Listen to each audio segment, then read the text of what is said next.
Blind groom regains sight at wedding and freezes when he sees his bride.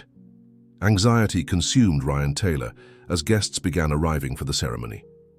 Today would be the most important day of his life for two reasons. He would marry Lucy, the woman he had loved for 3 years, and he would finally see her face for the first time. That's when he felt a hand on his shoulder. It was Thomas, his best friend since childhood and best man at the wedding. "Everything's ready, brother. It's all going to be fine," he said, with a confidence that sounded strangely false to Ryan's sensitive ears. The groom nodded, squeezing the small box in his pocket that contained the rings. No one except the doctor knew about the experimental surgery that had partially restored his vision 3 weeks ago. Ryan had decided to keep it a secret, imagining the joy on Lucy's face when he said, "I do," and revealed that he could see her. The garden of the historic mountain lodge in Aspen, Colorado, had been chosen as the venue for a special reason. It was there that Ryan, as a child, had suffered the accident that worsened his congenital visual condition, taking away the few shadows and light he could distinguish. Now he wanted to transform that place of pain into the stage of his greatest joy. For the first time he could distinguish shapes, colors, and forms, albeit blurry. A mixture of fear and excitement took hold of him. What if Lucy was different from what he had imagined? What if she noticed that he could see before he told her? "All rise for the entrance of the bride," announced the officiant. Ryan's heart seemed to want to leap out through his mouth. The music began to play, and he turned toward the central aisle, squinting to try to see better. Then he saw her, albeit in a foggy way, a silhouette in white, walking slowly toward him. His stomach knotted when he realized that Lucy was larger than he had imagined, taller and also more full-figured. But that wasn't what made his body freeze. Next to her, guiding her by the arm, was Thomas, and something in his best friend's facial expression made Ryan feel as if an abyss had opened beneath his feet. There was a look, an intimacy, something he could never have perceived without seeing. In that fleeting moment, an untold story seemed to reveal itself before his newly operated eyes. When Lucy reached the altar and smiled, Ryan remained motionless. The seconds dragged on as everyone waited for his reaction, but he was trapped in a whirlwind of emotions and revelations. His vision, still precarious and confused, captured details that his touch could never have deciphered. Thomas's hand lingering longer than necessary on Lucy's arm, the look of complicity they exchanged, the almost imperceptible tension in his friend's smile. "Ryan, is everything okay?" Lucy's sweet voice brought him back to reality. He swallowed, hard, deciding right there in that crucial moment that he wouldn't reveal that he could see. At least not yet. Something deep in his soul told him that he needed to understand first what was really happening. "Yes, I'm fine, just emotional," he answered, forcing a smile while his inner world silently crumbled. The ceremony proceeded, like a distant dream for Ryan. The officiant's words sounded muffled as if coming from another world. His mind was divided between the joy of finally seeing colors, shapes, and faces, and the growing suspicion that something was very wrong with this whole story. Why did Thomas seem so tense? Why had Lucy insisted so much on rushing the wedding in recent months? When the moment came to say, "I do," Ryan hesitated for a second that seemed like an eternity. His eyes, still adapting to light and shapes, caught a subtle movement. Thomas biting his lower lip. A nervous gesture that Ryan knew well, even without ever having seen it before. It was the gesture his friend made when hiding something important. "I do," he finally said, hearing his own voice as if it belonged to a stranger. During the exchange of rings, Ryan noticed that his hands were shaking. The texture of Lucy's hand was exactly as he knew it by touch, but now he could see the details. Nails painted light pink, a small scar on her wrist she had never mentioned, and something else. Was she also trembling? The kiss that sealed the union was brief and shy. Ryan was still trying to process everything that was happening when the guests erupted in applause. The music started again, and the newlyweds walked back down the aisle, now as husband and wife. Lucy held his arm firmly, guiding him as she always had, not knowing that he could see the path ahead. Dear listener, if you're enjoying the story, please take a moment to hit like and especially subscribe to the channel. It really helps us who are just starting out. Now, continuing. In the room reserved for the bride and groom to rest before the reception, Ryan finally had a moment alone. He sat on the small sofa and covered his face with his hands. His vision, still precarious and intermittent, brought more questions than answers. He closed his eyes tightly and opened them again, testing if the miracle was still real. He could see the cream-colored walls, the flower arrangements on the table, the dark wooden door. Details that would be trivial to others, but for him represented an entirely new world. The door opened, and Ryan instinctively went back to acting as if he were still blind, turning his head toward the sound without focusing his eyes. "Ryan, is everything okay?" It was Mrs. Connie, Lucy's mother. Her voice carried that characteristic Texas accent, where the family had moved from 2 decades ago. "Yes, I just need a moment," he replied, keeping his eyes slightly unfocused. Mrs. Connie approached and sat beside him. Ryan could see, for the first time, the face of the woman who would be his mother-in-law. It was surprising how Lucy had inherited her features. The same rounded face shape, the same large expressive eyes, though Mrs. Connie's were marked by wrinkles that told stories of a not-so-easy life. "My daughter is worried about you," she said, placing a hand on his. "You seemed distant during the ceremony." Ryan felt a lump in his throat.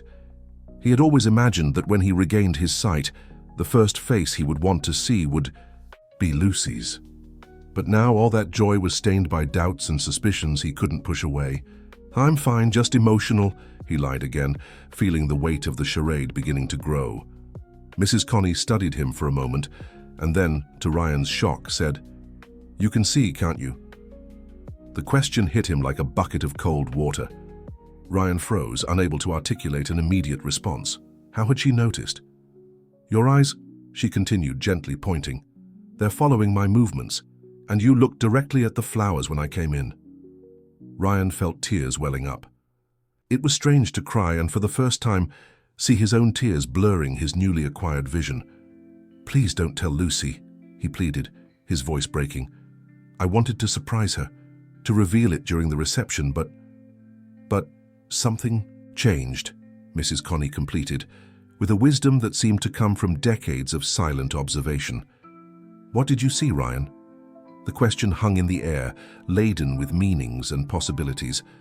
Ryan swallowed hard, uncertain of how much he should reveal. "I can't explain," he finally confessed. "It's all new to me, the colors, the expressions. I'm afraid I'm interpreting everything wrong." Mrs. Connie sighed deeply, as if deciding how much she could say. "My daughter has her secrets, Ryan. Just as you have yours. Perhaps it's time for both of you to stop hiding things from each other." Before Ryan could respond, the door opened again and Thomas entered, carrying 2 glasses of champagne. "Hey, where's the happiest groom in the world?" he said, with an animation that sounded forced to Ryan's ears. "The party's about to start and everyone's waiting for you for the toast." Ryan noticed that Thomas avoided looking directly at Mrs.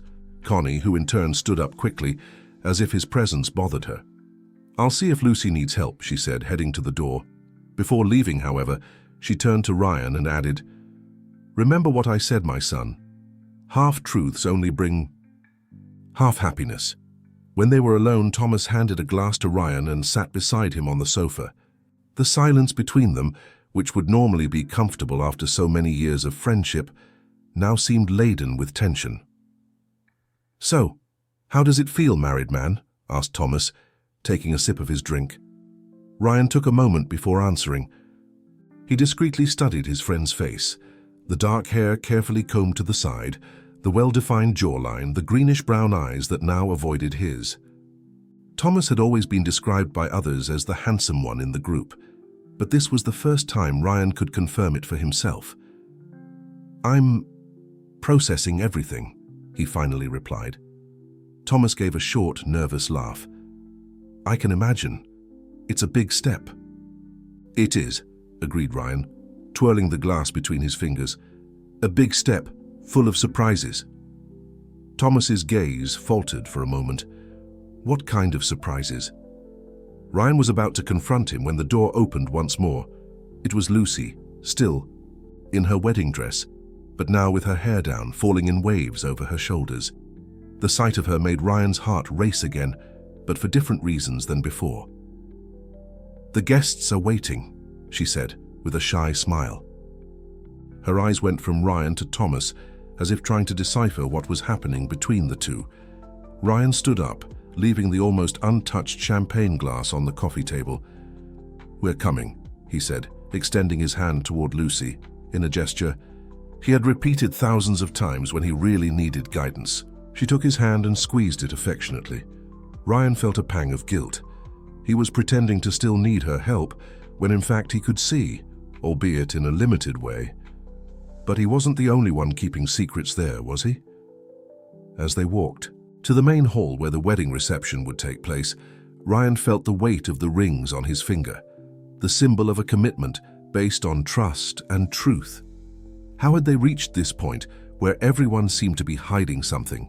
The hall was decorated with white and blue flowers, soft lights illuminated the environment, and guests chatted animatedly in small groups. Upon entering, the couple was received with applause and smiles. Ryan tried to absorb everything: the colors of the dresses, the smiling faces, the elegant but simple decoration that Lucy had chosen. It was as if he had entered a fantasy world. The first dance of the newlyweds was announced. The lights dimmed and a circle formed around them on the dance floor. Ryan felt his heart in his throat. Until 3 weeks ago, this would have been just another moment when he would depend entirely on his other senses. Now he was torn between the wonder of seeing Lucy dancing with him and the fear of betraying his recovered vision by not acting like a blind person. "Just follow my movements," Lucy whispered in his ear, as she always did when they danced, and he obeyed, letting himself be guided by her body as the slow music filled the room. Out of the corner of his eye, Ryan noticed Thomas standing near the bar watching them with an indescribable expression, and then, as if sensing Ryan's gaze upon him, Thomas quickly turned his face and moved away, disappearing among the guests. The party followed its natural course. Ryan was introduced to Lucy's distant relatives, whom he had never met in person. He tried to associate voices he knew with faces he was seeing for the first time. It was an exhausting mental exercise, especially because he needed to continue pretending he couldn't see. During a calmer moment, when Lucy was chatting animatedly with some friends, Ryan took the opportunity to sit in a more secluded corner. His head was throbbing with the effort of processing so many new visual stimuli, and his eyes were burning slightly, a side effect of the surgery that the doctor had warned about. "May I sit down?" Ryan immediately recognized the voice. Dr. Andrew Miller, the neurosurgeon who had performed the experimental operation that partially restored his vision. He didn't expect to see the doctor there. He hadn't included him on the guest list. "Dr. Andrew, what are you doing here?" The doctor sat beside him, adjusting his thin-framed glasses. He was a middle-aged man with graying hair and a serious expression.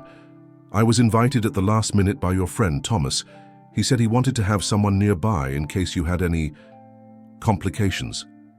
The words fell like stones in Ryan's stomach. "Thomas knows about the surgery?" Dr. Andrew seemed surprised by the question. "Of course, he's the one who financed the entire procedure. Didn't you know?" Ryan felt as if the ground had disappeared beneath his feet. Thomas had paid for the surgery. Why had he never mentioned it? And why keep it a secret? "I thought the surgery was part of your experimental research," said Ryan, trying to keep his voice low to avoid attracting attention. "You told me I was a perfect candidate for the study." "And you were," confirmed the doctor, looking increasingly uncomfortable. "But the procedure had not yet been approved for human trials. We would need at least another 6 months of laboratory testing. It was your friend who insisted on accelerating the process.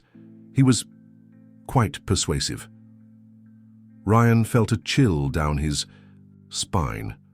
"Persuasive how?" Dr. Andrew looked around, making sure no one was listening to them. "He made a very generous donation to the research center and made it clear that he wanted results before the wedding.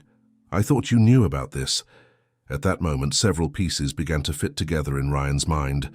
Thomas had always shown himself to be a dedicated friend, especially after the engagement announcement.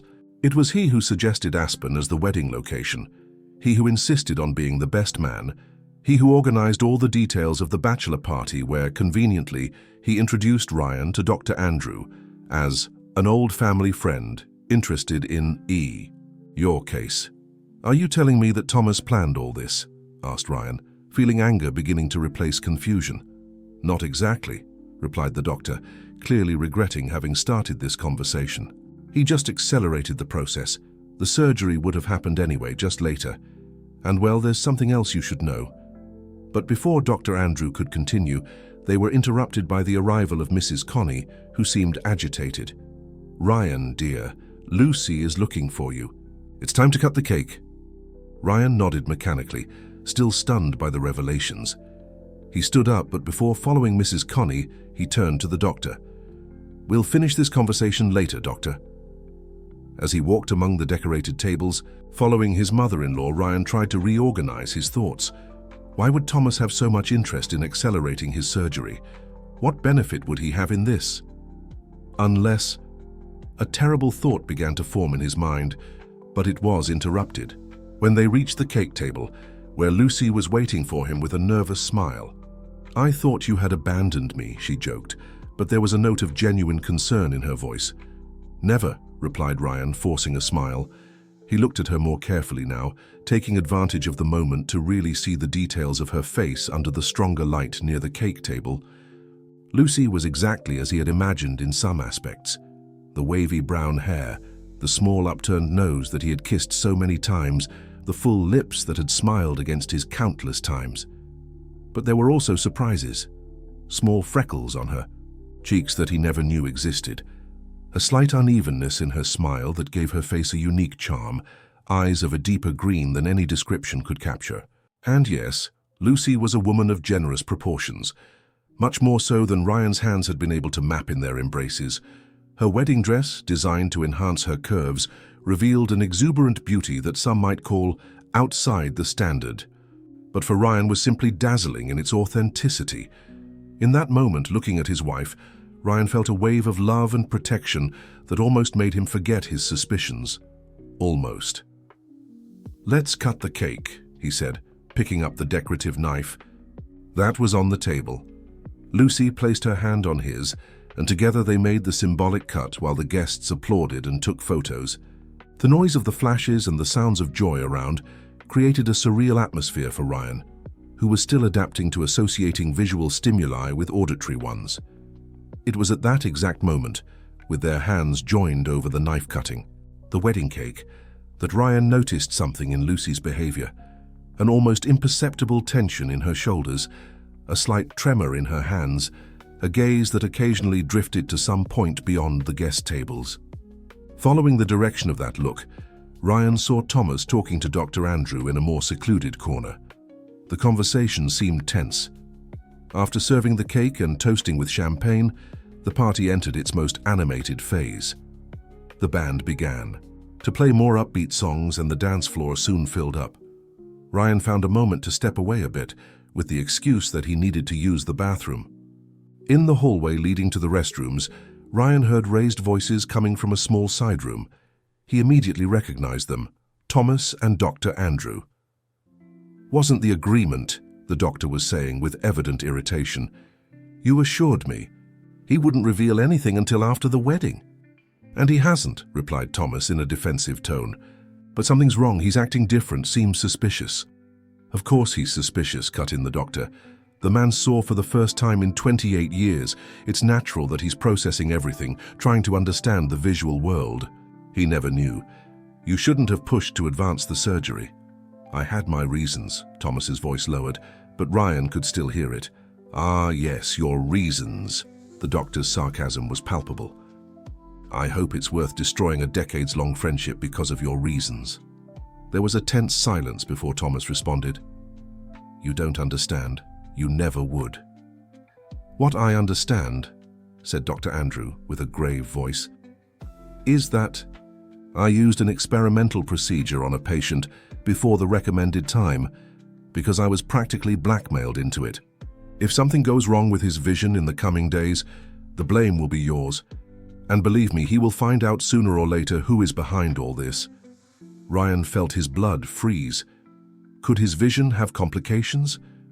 Is that why he felt those occasional pains, that feeling that sometimes the images became more blurred?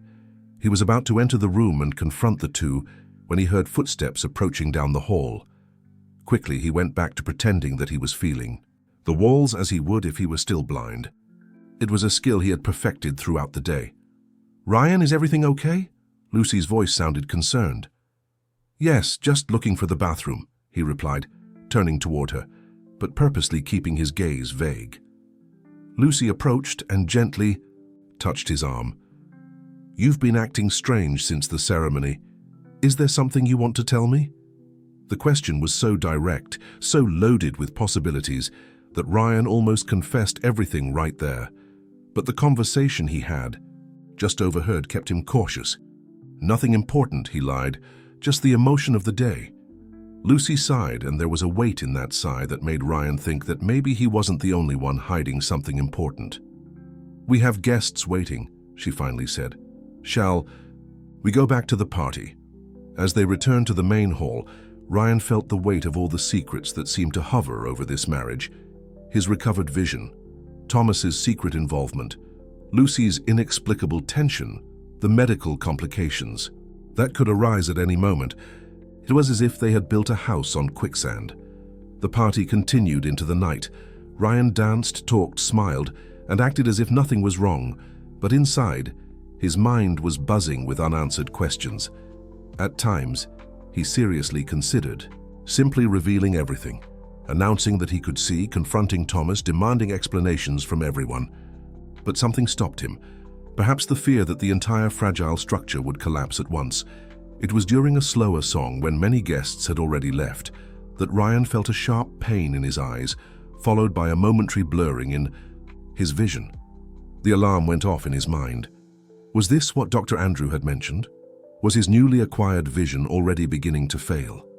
Discreetly, he moved away to a darker corner of the hall, blinking repeatedly and trying to focus on distant objects. His vision returned to normal after a few seconds, but the fear remained. What if it was only temporary? What if he had risked his health because of Thomas's rush? "Uncle Ryan?" The small voice caught him by surprise. He lowered his gaze and saw Julia, Lucy's 7-year-old niece, the daughter of her older brother. The little girl was looking at him with curiosity, her head tilted to the side, a piece of cake still in her hand. "Hi, Julia," he replied, trying to maintain normalcy.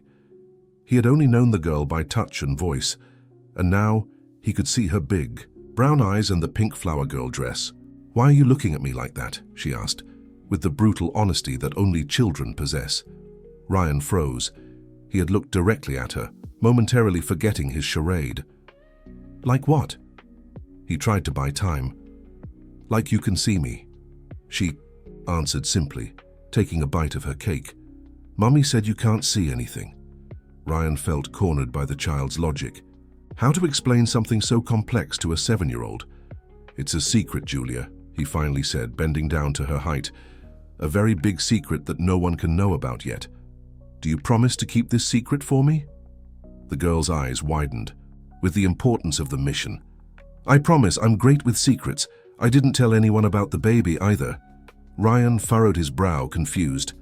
"What baby?" Julia immediately covered her mouth with her hand, her eyes even wider. "Oops, that was another secret. Aunt Lucy said no one could know about the baby in her tummy until after the wedding. She said it was a special surprise." Ryan's world seemed to stop spinning. A baby? Lucy was pregnant and hadn't told him? "Julia, there you are." The voice of the girl's mother sounded nearby. "Don't bother your Uncle Ryan, sweetheart. It's late and we need to go." Julia gave one last complicit look to Ryan before running to her mother.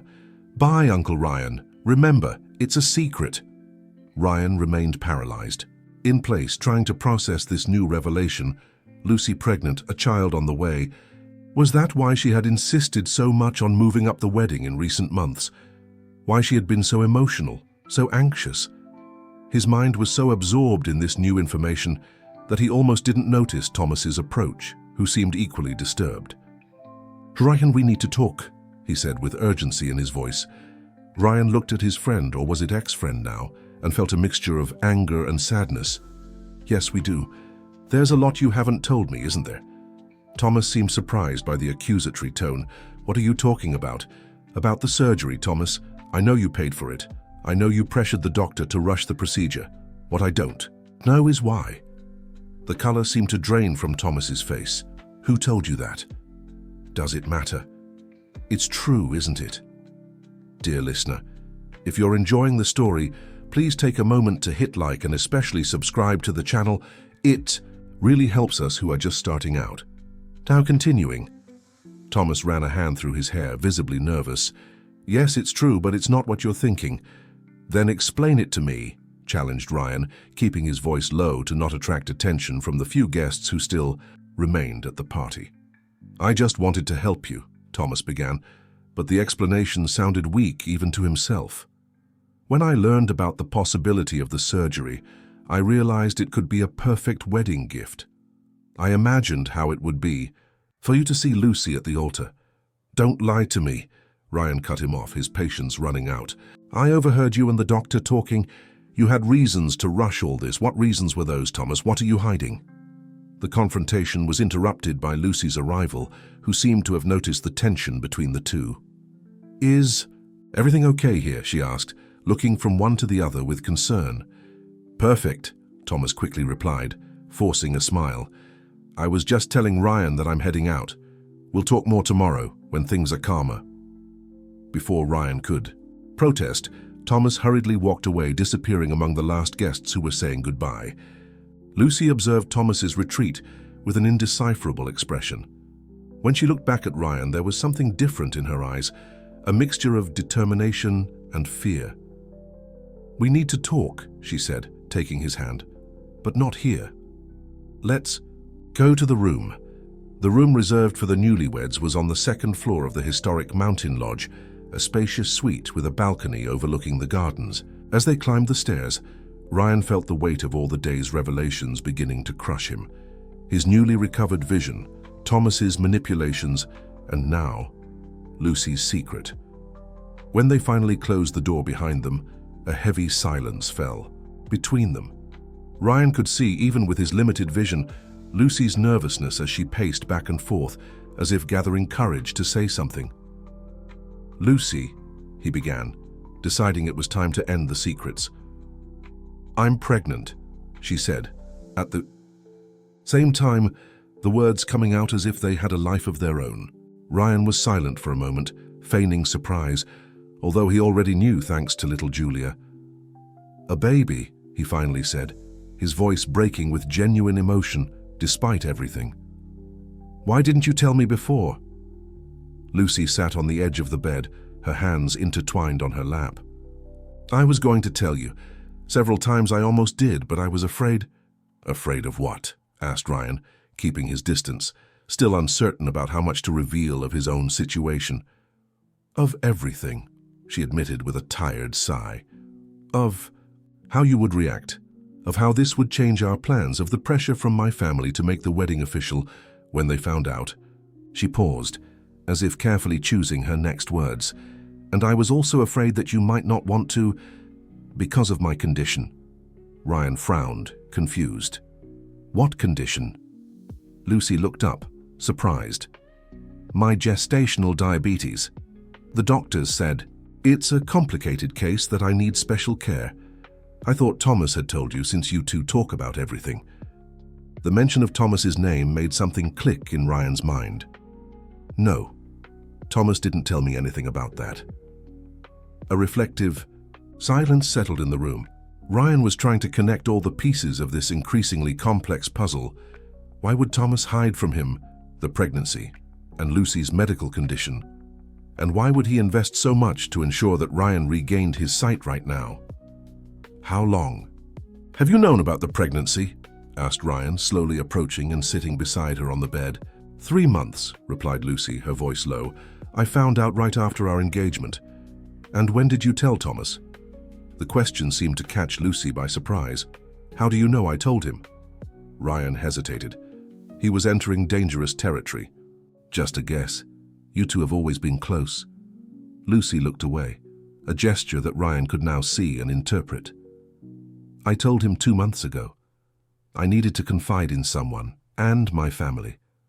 Well, you know my mother. She would get hysterical. And how did Thomas react? The question hung in the air for a few seconds before Lucy answered, with evident caution in each word. He was concerned, especially when he learned about the diabetes. He said I should tell you immediately, but I wasn't ready. Ryan absorbed this information in silence. The timeline was beginning to make sense. It was approximately 2 months ago that Thomas began to act differently, more present, more involved in the wedding preparations, and coincidentally, it was when he approached Ryan about the possibility of experimental surgery. "Is there anything else you're not telling me?" asked Ryan, feeling that there were still missing pieces in this puzzle. Lucy bit her lower lip, a gesture that Ryan had never seen before, but now recognized as a sign of nervousness. "I overheard a conversation," she finally said. "Between Thomas and the doctor who's here today. They didn't see me. I was in the hallway near the ladies' room. Thomas was saying something about you having had experimental eye surgery, that you might be seeing already during the wedding, but that you wouldn't tell anyone yet." Ryan felt his heart race. "And what did you think when you heard that?" "At first I was in shock," admitted Lucy, "then confused. Why wouldn't you tell me something so important? Then I realized that maybe you were keeping this as a surprise, just as I was keeping the news of the pregnancy. But the more I thought about it, the stranger the whole situation seemed." "Strange how? Why would Thomas be so involved in this? Why would he act behind your back? And why did he seem so anxious about everything?" Ryan felt they were getting closer to the truth. "And did you come to any conclusion?" Lucy abruptly stood up, walking to the window that overlooked the gardens, now illuminated only by moonlight. Her silhouette against the night landscape was an image that Ryan could never have appreciated before. And for a moment, he forgot all the complications and simply absorbed the beauty of that picture. "Yes," she finally answered, without turning around. "I came to the conclusion that Thomas was trying to separate us." The words hit Ryan like a punch. It was exactly what he had begun to suspect, but hearing her say it out loud made it all much more real. "Why?" was all he managed to ask. Lucy turned to face him, and even with his limited vision, Ryan could see there were tears in her eyes. "Because he's always had feelings for me, Ryan, since before we met." Ryan felt as if the floor had disappeared beneath his feet. "What?" "We met in college, remember? He was your fraternity brother. When I introduced myself as your tutor for American literature, Thomas already knew me by sight. He never told you, but we had some classes in common. He had tried to approach me several times, but I never paid much attention." Ryan was trying to process this new information. Thomas, his best friend for almost a decade, had hidden from him that he already knew Lucy before, that he had an interest in her. "So when we started dating," Ryan began, the pieces fitting together, "he pretended everything was fine. He acted as if he was happy for us. He even became closer to you, as if your friendship had grown stronger. I never suspected until recently, when I noticed how he looked at me when he thought no one was watching." "And why do you think the surgery has something to do with this?" Lucy came closer, sitting beside Ryan again. "I think he calculated that if you could see, maybe you'd be disappointed in me." The phrase fell like a stone in Ryan's stomach. "Disappointed in you? Why?" "Look at me, Ryan," she said, her voice trembling. "I'm not exactly what men call a beauty standard. I've always been afraid that if you ever regained your sight, you might regret having chosen someone like me." Ryan felt a wave of indignation growing inside him. Was that what Thomas had planned? To make him regain his sight, hoping he would be disappointed in Lucy's appearance? What kind of friend would do something like that? "That's absurd," said Ryan, taking her hands in his. "Completely absurd." "Is it?" she asked, vulnerable as never before. "I may not be the most beautiful, but I never lied to you, Ryan. I told you about how I look. I let you touch my face, my body. I described every detail of my imperfections." Ryan felt a pang of guilt. It was true that Lucy had always been honest about her appearance, never trying to seem what she wasn't. But he, on the other hand, was hiding something crucial from her at this very moment.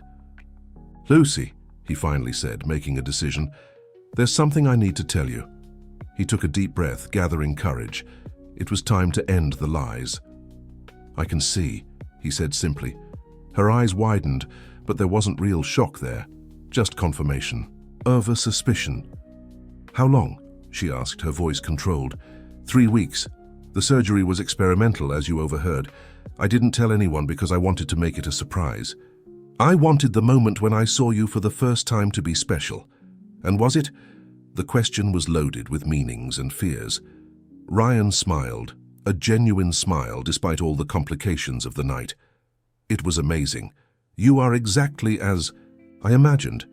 No, actually, you're more beautiful than any mental image I could have created." Tears began to stream down Lucy's face. "You don't have to lie to make me feel better." "I'm not lying," insisted Ryan, wiping a tear from her cheek with his thumb. "You're perfect, Lucy. Every curve, every freckle, every expression.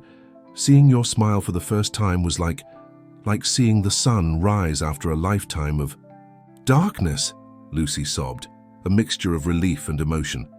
"Then why did you pretend throughout the ceremony? Why didn't you tell me when you saw me?" Ryan hesitated. "Because I saw something that confused me.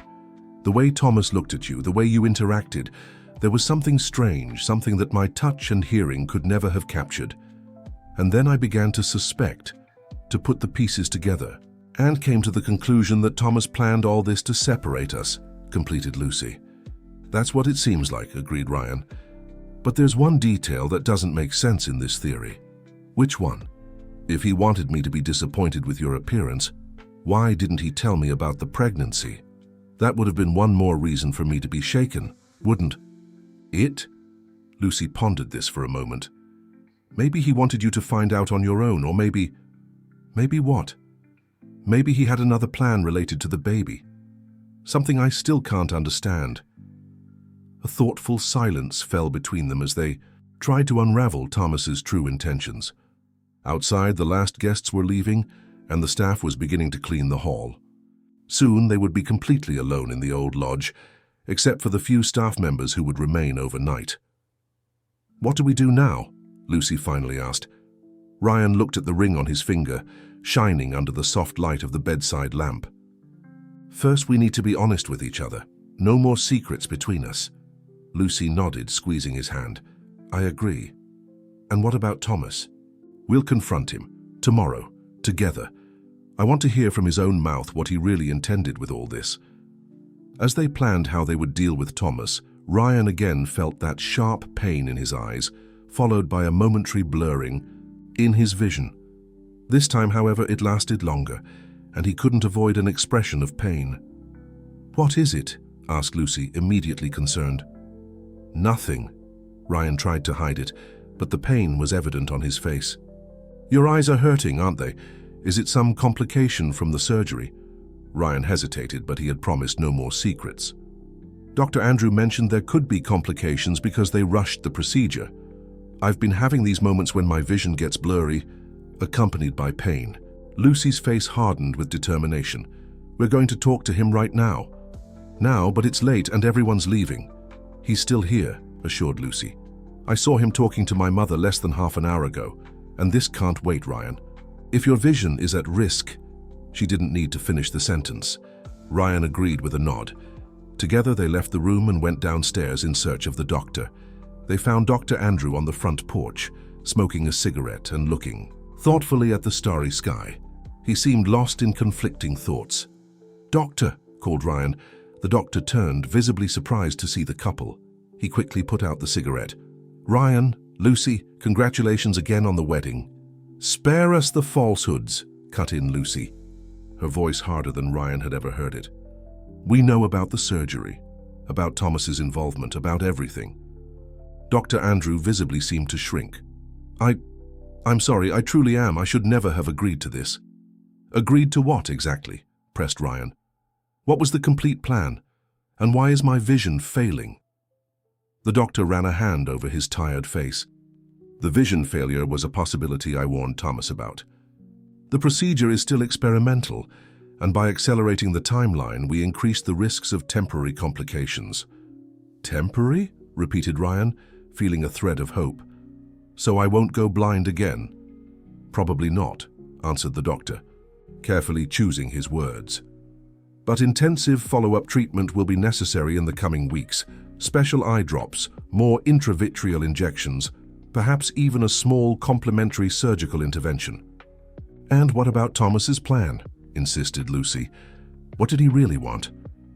Dr. Andrew looked at both of them, guilt evident in his eyes. At first, he just seemed like a dedicated friend.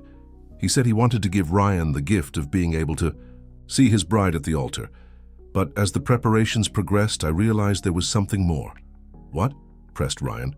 He asked strange questions. He wanted to know if the emotional shock of suddenly being able to see could affect your judgment, your emotions.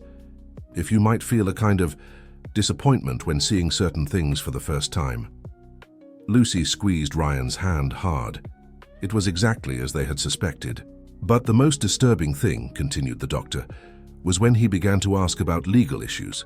If you would have problems contesting the paternity of a child if you discovered certain information right after regaining your sight. The CY words hit the couple like lightning. Ryan felt his blood freeze. He asked about contesting paternity. Yes, confirmed the doctor, looking increasingly uncomfortable. He insinuated that perhaps you weren't the father of the child Lucy is expecting. Said he was trying to protect you from a farce.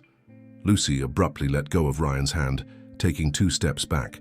Her face expressed pure horror. He said, he insinuated that the baby isn't Ryan's? Not in those exact words, clarified the doctor, quickly. But that was what was implied in his questions. A heavy silence fell between them. Ryan felt as if he had been punched in the stomach. The idea was so absurd that it hadn't even crossed his mind. Lucy and Thomas?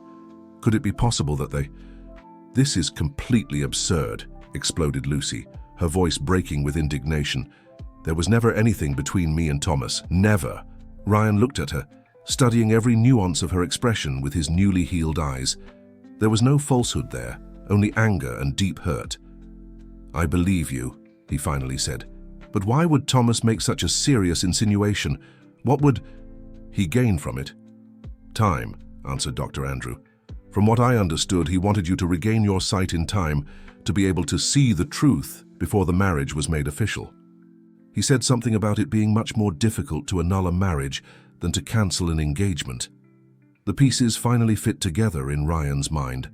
Thomas had meticulously planned everything, secretly financing the surgery, rushing the procedure, so that it would coincide with the wedding, and then planting the seed of doubt about the baby's paternity. All so that Ryan, confused with his new vision and emotionally vulnerable, would end up breaking up with Lucy at the most crucial moment. He wanted me to leave Lucy at the altar, murmured Ryan, his understanding finally complete.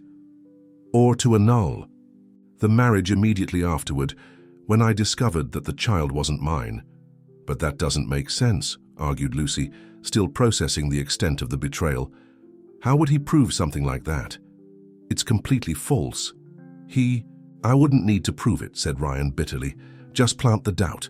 I, confused with so many new visual stimuli, emotionally vulnerable, maybe I would believe the insinuations. Dr. Andrew cleared his throat, calling the couple's attention. There's something else you should know. Something Thomas told me today, shortly before the ceremony. What? They both asked in unison. He mentioned that he had evidence. He talked about a blood test that would prove that the baby's blood type would be incompatible with yours, Ryan. Lucy let out an incredulous laugh. That's ridiculous. I haven't even done that kind of test yet. How could he have that information? He doesn't have it, said Ryan, understanding dawning in his thoughts. He was going to forge something. He probably planned to show me some fake document today or tomorrow, at the moment when I would be most vulnerable. And I would be the doctor who would confirm the information, completed Dr. Andrew, the disgust evident in his voice. That's why he insisted so much that I come to the wedding. It wasn't to monitor your vision, but to give credibility to the lie. The three remained, silent for a moment, each absorbing the extent of the planned manipulation. It was Lucy who finally spoke, her voice calm yet decisive. He'll be at the party tomorrow night, the reception for family members who couldn't come today. Ryan nodded. It was tradition in Lucy's family to hold a second, more intimate celebration, the day after the wedding. "And we'll be ready for him," said Ryan, a cold determination replacing the confusion and hurt. "Doctor, we need your help." "Of course," the doctor promptly replied. "I'll do anything to correct my mistake." As they walked back to the main hall, now almost empty, Ryan and Lucy discussed in low voices how they would deal with Thomas Next day, Dr. Andrew followed them, occasionally offering additional information about the surgery and the care needed to stabilize Ryan's vision. None of them noticed the solitary figure observing the scene from the side porch. Thomas, with an indecipherable expression on his face, had heard a large part of the conversation. Silently, he disappeared into the darkness of the gardens, his mind already working on how to adjust his plans for the next day. Back in the room in the early hours of the morning, Ryan and Lucy finally allowed themselves a moment of peace. Lying side by side on the large bed, hands intertwined, they looked at the carved ceiling of the old house. "How do you feel?" Lucy softly asked, turning her face to look at her husband's profile. Ryan reflected for a moment before answering. "Like I'm living several days in one. The joy of seeing for the first time the wedding, finding out about the baby, and then this whole plot with Thomas. It's almost surreal." "And your vision? Still hurting?" "A little," he admitted. "But Dr. Andrew gave me some eye drops that are helping. He said that with proper treatment, the chances are good that I'll maintain stable vision." Lucy moved closer, resting her head on his chest. "I'm sorry your first day with vision has been so turbulent." Ryan smiled, stroking her hair. "Not everything was bad. I saw your face for the first time. I saw the sky, the trees, the flowers in the garden. I saw colors I didn't even know existed." "And you weren't disappointed with anything you saw?" The question was loaded with insecurity, and Ryan understood its origin. Lucy still feared that he might reject her based on her appearance. "The only disappointment was discovering that my best friend is a traitor," he answered honestly. "As for you, you're exactly as I always knew you would be." "Perfect." Lucy raised her face to look at him, tears of relief shining in her eyes. "Even with all my extra pounds? Even not being the beauty standard that appears in magazines?" Ryan touched her face tenderly, marveling at the new experience of being able to see and touch simultaneously. "You are beautiful, Lucy. Every curve, every smile, every expression. And you're even more beautiful knowing that you carry our child." She smiled through tears, leaning in to kiss him. It was a kiss different from all the others they had shared, the first in which Ryan could see her face approaching, her eyes closing, their lips touching. It was like rediscovering the kiss anew. When they separated, Lucy had a determined expression on her face. "Tomorrow we'll confront Thomas together, and after that we'll begin our life without any more lies or manipulations." Ryan nodded, feeling a mixture of determination and hope. The day had been an emotional roller coaster, but in the end, what mattered was here. Lucy, his love for her, and the family they were beginning to build. "Together," he repeated, sealing the promise with another kiss. As the night progressed, Ryan occasionally opened his eyes in the dark just to marvel at the difference between the darkness he now saw, full of shapes and shadows, and the total darkness in which he had lived for 28 years. Beside him, Lucy slept peacefully, one hand resting protectively over her still flat belly. Tomorrow would be another day with new challenges and confrontations, but for the first time, Ryan would face them not just by hearing and feeling the world, but also by seeing it in all its complexity. The next day dawned sunny, a typical fall Sunday in Aspen. Golden light entered through the cracks in the curtains, creating patterns on the wooden floor of the room. Ryan woke up first, and for a few moments remained motionless, just absorbing the experience of seeing the dawn. The dust particles dancing in the sun rays, the details of the old ceiling, Lucy's sleeping face. Each image was a gift that he treasured with reverence. Lucy woke slowly, blinking several times before focusing her gaze on her husband. A sweet smile formed on her lips when she realized he was watching her. "Good morning," she murmured, her voice still hoarse from sleep. "Have you been awake long?" "A few minutes," he replied, leaning in to kiss her forehead. "I was just seeing." She smiled, understanding the profound meaning of those simple words. "How are your eyes today?" Ryan blinked several times, testing. "Better. Less blurry, less pain." Dr. Andrew's eye drops seemed to be working. They remained in bed for a few more moments, enjoying the intimacy and calm before the storm they knew would come. The family reception was scheduled to start at 4 p.m., and Thomas would certainly be there, probably with his plan B already in. Action. "What do you think he'll do?" asked Lucy, as if reading her husband's thoughts. "I don't know," admitted Ryan, "but whatever it is, we'll be prepared." After a quiet breakfast served in the room, the couple decided to take a walk through the lodge's gardens. For Ryan, it was a completely new experience, walking through the same place he knew so well by touch and sound, but now seeing its colors and shapes. "This is the grove you always described to me," he said, marveled at the trees laden with fruit. "And that must be the stream I can hear from the balcony." Lucy smiled, touched to share this moment with him. "And there's the rock where we sat. The first time we came here, remember? You said you could feel the warmth of the sun on it even at dusk." Ryan nodded, absorbing every detail. It was as if a world he knew only in sensory fragments was now being completed with vibrant images. It was during this walk that they spotted a familiar car parking near the main entrance, Thomas's black BMW. Instinctively, the couple hid behind a large tree, watching as the ex-friend got out of the vehicle, checked something on his phone and entered the main house. "He arrived early," murmured Lucy. "The reception doesn't start until 4. "He probably wants to prepare the ground," replied Ryan, feeling the anger grow as he saw the man he had considered a brother, now revealed as a traitor. "Let's go back to the room. We need to prepare too." Back at the lodge, carefully avoiding running into Thomas, Ryan and Lucy found Mrs. Connie in the upstairs hallway. The lady's face showed concern. "That friend of yours, Thomas, is downstairs talking to your father," she said to Lucy. "Something strange is going on. He seems anxious." Ryan and Lucy exchanged significant looks. "Mum," Lucy began, "we need to tell you something important." In the downstairs study, Thomas was sitting across from Mr. Anthony, Lucy's father. The older man listened with a grave expression as the young man spoke in a low and urgent tone. That's why I thought you should know before things get even more complicated," Thomas was saying, feigning reluctance and regret. "Ryan is my friend, but your daughter and the baby come first." Mr. Anthony, a traditionalist man with a strong temperament, was squeezing the arm of the leather armchair with increasing force. "Are you sure about this, young man? It's a very serious accusation." Thomas lowered his eyes, perfectly playing the role of concerned friend. "Unfortunately, yes, I have the proof right here." He placed an envelope on the desk. "These are the blood test results that confirm the incompatibility. Ryan is O-negative blood type. The baby can't be his." Mr. Anthony picked up the envelope with trembling hands, but before he could open it, the door to the study opened.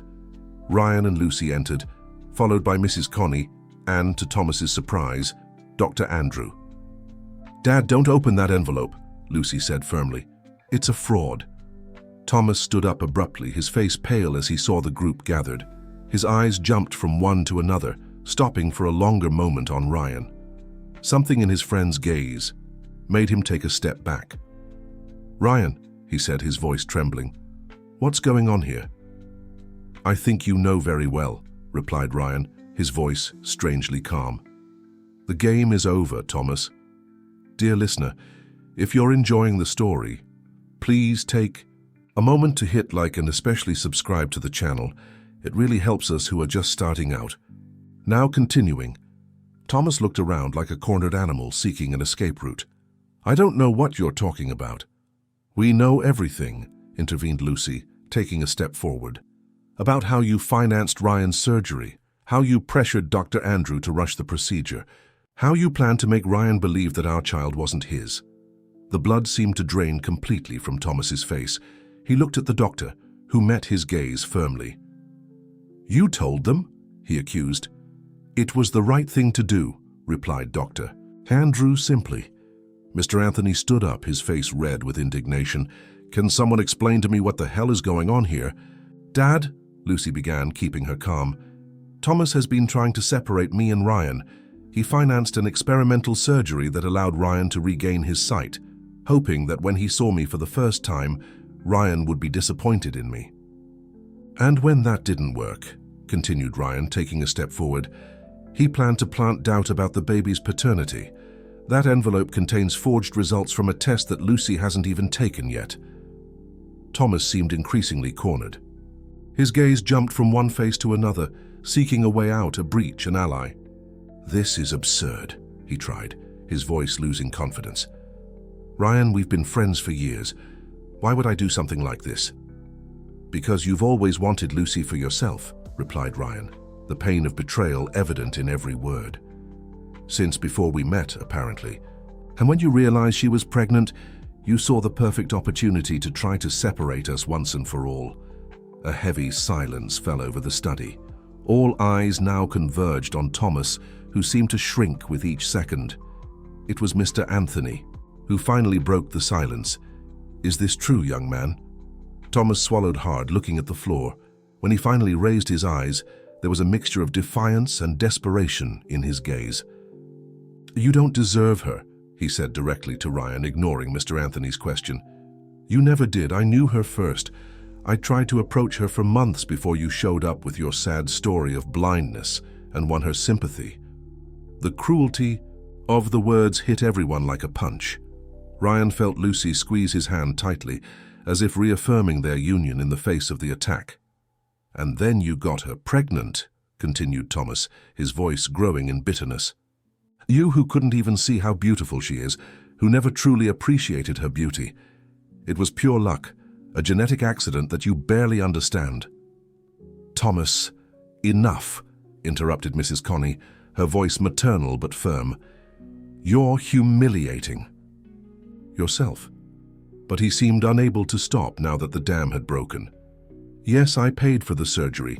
Yes, I wanted you to see Lucy and realize that she deserved someone better, someone who could fully appreciate who she is, someone like me." "And the baby?" asked Ryan, his voice betraying the contained emotion. "You also planned to deny my own child." Thomas at least had the decency to look ashamed for a moment. "It was just a contingency, a plan B in case you didn't give up when seeing her. I knew that if there was doubt about the paternity, you would never go through with the marriage." "You monster!" exploded Mr. Anthony, taking a threatening step forward. "Using an innocent child in your sick games." Mrs. Connie quickly positioned herself between her husband and Thomas. "Anthony, don't. He's not worth it." Dr. Andrew cleared his throat, calling everyone's attention. "I think I should add something important here. The documents in that envelope are completely fraudulent. They're not even well forged. Any specialist would immediately identify the fraud." "And what about Ryan's surgery?" asked Lucy, the concern evident in her voice. "Will there be permanent consequences because it was rushed?" The doctor hesitated before answering. "With proper treatment, which we started yesterday, the chances are excellent that the vision will stabilize completely. But it was irresponsible and unethical on my part to allow this to happen outside the proper protocol." Thomas looked at Ryan, and for a moment, something resembling the old friend showed in his eyes. "I really did want you to be able to see. Ryan, that wasn't a lie. I just thought that when you saw the world as it really is, you would make different choices. Choices like abandoning the woman I love because she doesn't fit into some superficial standard of beauty," retorted Ryan, unable to hide his disappointment. "What kind of person do you think I am, Thomas?" A heavy silence fell over the study. Thomas seemed to have finally realized the extent of his actions and his empty justifications. "I think you should leave," Mr. Anthony finally said, his voice controlled but laden with contained anger. "And don't come near my family again." Thomas looked at Lucy one last time, a silent plea in his eyes, but she only moved closer to Ryan, her arm intertwined with his in an unequivocal demonstration of where her loyalty lay. Without further words, Thomas picked up his keys from the desk and walked to the door. At the last moment, he turned to Ryan. "I'm sorry. Really." And then he was gone, leaving behind only the envelope with the falsified documents and the weight of a friendship destroyed by obsession and envy. The heavy atmosphere persisted even after Thomas's departure. Mr. Anthony sank heavily into his armchair, suddenly looking older and more tired. Mrs. Connie approached her husband, placing a comforting hand on his shoulder. "I always thought there was something strange about him," murmured the gentleman, more to himself than to the others. "For the way he looked at you, daughter, I should have noticed earlier." Lucy approached her father, kneeling beside his armchair. "No one could have imagined he would go so far, Dad. Not even Ryan, who had known him for so many years." Ryan remained, standing, still processing everything that had happened. Thomas's betrayal hurt like an open wound, but there was also a strange sense of relief. Now everything was in the open, all secrets revealed. They could finally move forward. Dr. Andrew discreetly cleared his throat. "I think I should take my leave. Ryan, here are the eye drops and instructions for treatment." He handed over a small box and a folded paper. "And I apologize once again for my role in all this." Ryan accepted the items, nodding briefly. He couldn't feel anger toward the doctor, who seemed genuinely remorseful and now was trying to correct his mistake. "Thank you, doctor," he said simply. After the doctor's departure, the family remained silent for a few moments. It was Mrs. Connie who finally spoke. "What about this afternoon's reception? Guests will start arriving in a few hours."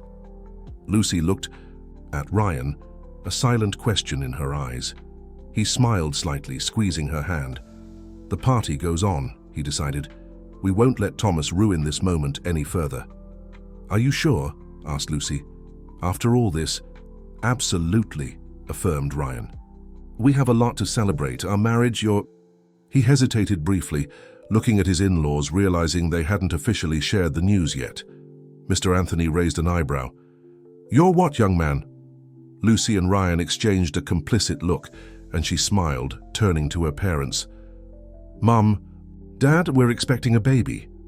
The news, despite the troubled circumstances in which it came to light, brought a moment of genuine joy to the tense environment. Mrs. Connie let out an exclamation of happiness and hugged her daughter, while Mr. Anthony, always more reserved, let a rare smile light up his face. "How far along?" asked Mrs. Connie, already wiping away a furtive tear. 3 months, replied Lucy, placing her hand on her still flat belly. "We wanted to wait for the right moment to tell you." Mr. Anthony stood up, approaching Ryan. For a moment they just looked at each other. It was the first time that son-in-law and father-in-law really saw each other face to face. Then, with a surprising movement, the older man pulled Ryan into a tight hug. "Welcome to the family, my son," he said, his voice breaking. For real. The following hours were a mixture of practical preparations for the reception and emotional conversations between family members. Ryan took advantage of every moment to absorb more visual details of the world around him. The facial expressions he had never seen before, the gestures he knew only by touch, the colors of familiar objects. Around 3 p.m., when the first guests were about to arrive, Ryan and Lucy had a moment alone in the room to get ready. She wore a light blue dress, simple but elegant, that highlighted her curves and matched perfectly with her eyes. Ryan couldn't stop looking at her. "What?" asked Lucy, noticing his intense gaze as she adjusted her dress belt. "Nothing," he replied, smiling. "Just, you're beautiful. I knew that before, but seeing is different." She blushed slightly, still getting used to the idea of really being seen by him. "Even after everything Thomas said about me not fitting the standards?" Ryan approached, taking her hands in his. "Especially after that. Thomas was right about one thing: you are stunning. But he never understood that for me your beauty was always much more than something visual." Lucy smiled, tears of emotion shining in her eyes. "I think we got rid of a big problem today." "Yes," agreed Ryan, "and now we can focus on what really matters, our family." He placed a hand on her belly, marveling at the idea that his child was growing there. A child he would be able to see being born, growing up, smiling. The family reception proceeded in an atmosphere of genuine celebration.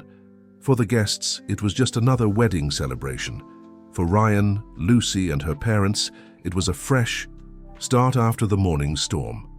Thomas's absence was noticed by some, but easily explained as an unexpected commitment. During the party, Ryan occasionally felt that sharp pain in his eyes, followed by momentarily blurred vision.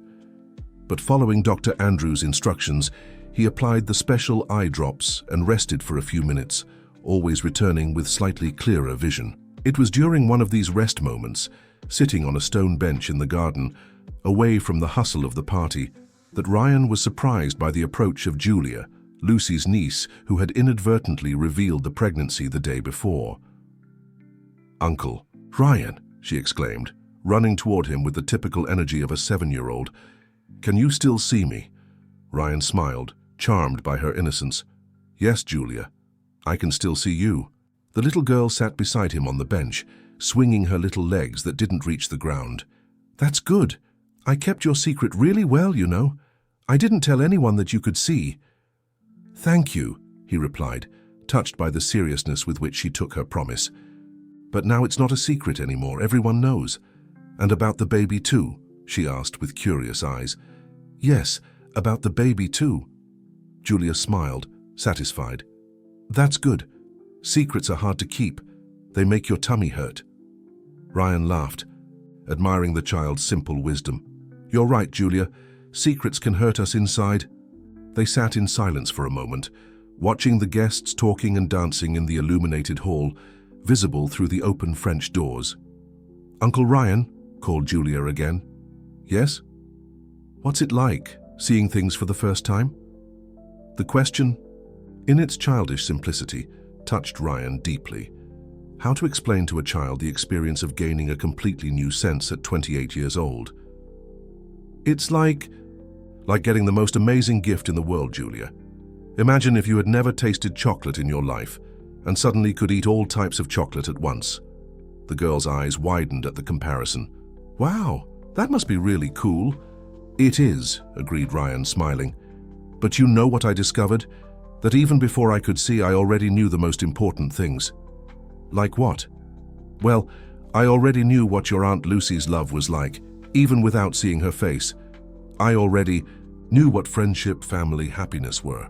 Vision gave me more details, colors, and shapes. But what really matters I already felt here." He pointed to his heart. Julia seemed to absorb each word with intensity.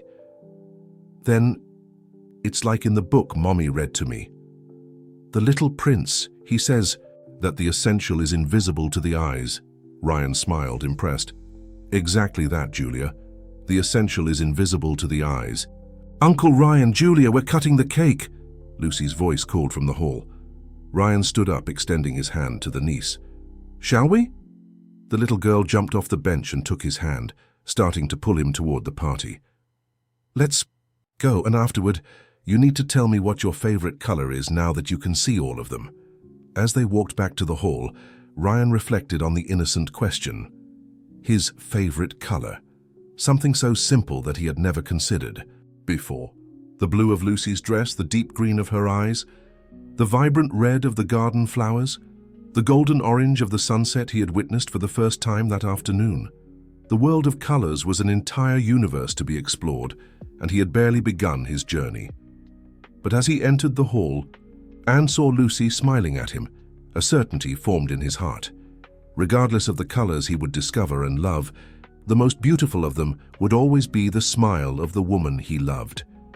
The party continued into the night, a genuine celebration not just of the marriage, but of new beginnings and revealed truths.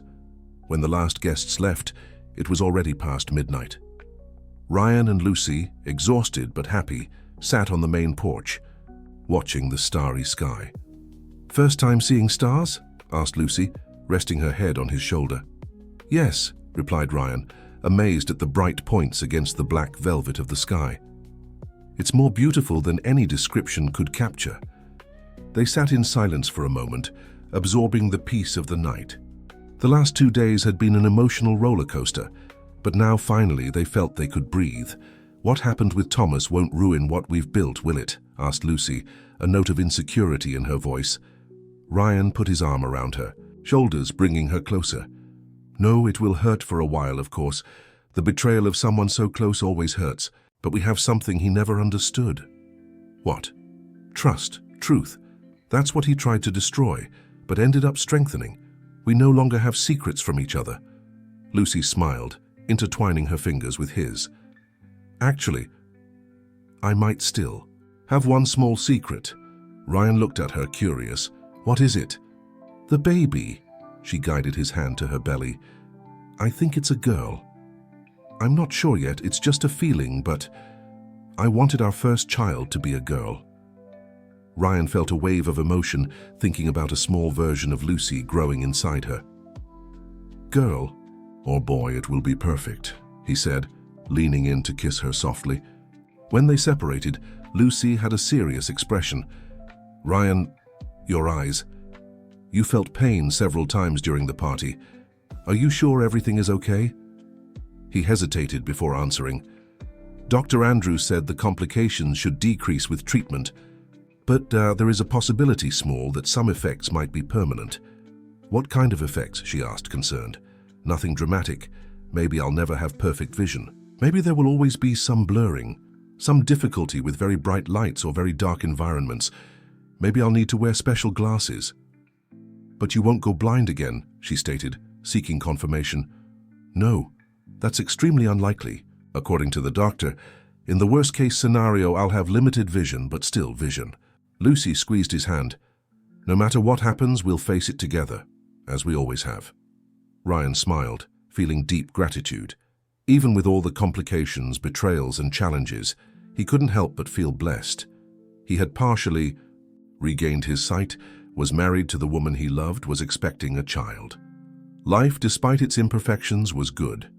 As they watched the stars, a small comet crossed the sky, leaving a bright trail for a few seconds before disappearing. A shooting star, exclaimed Lucy, pointing. Make a wish. Ryan closed his eyes, more out of habit than necessity. When he opened them, he saw Lucy looking at him expectantly. What did you wish for? She asked, curious. He smiled, touching her face tenderly.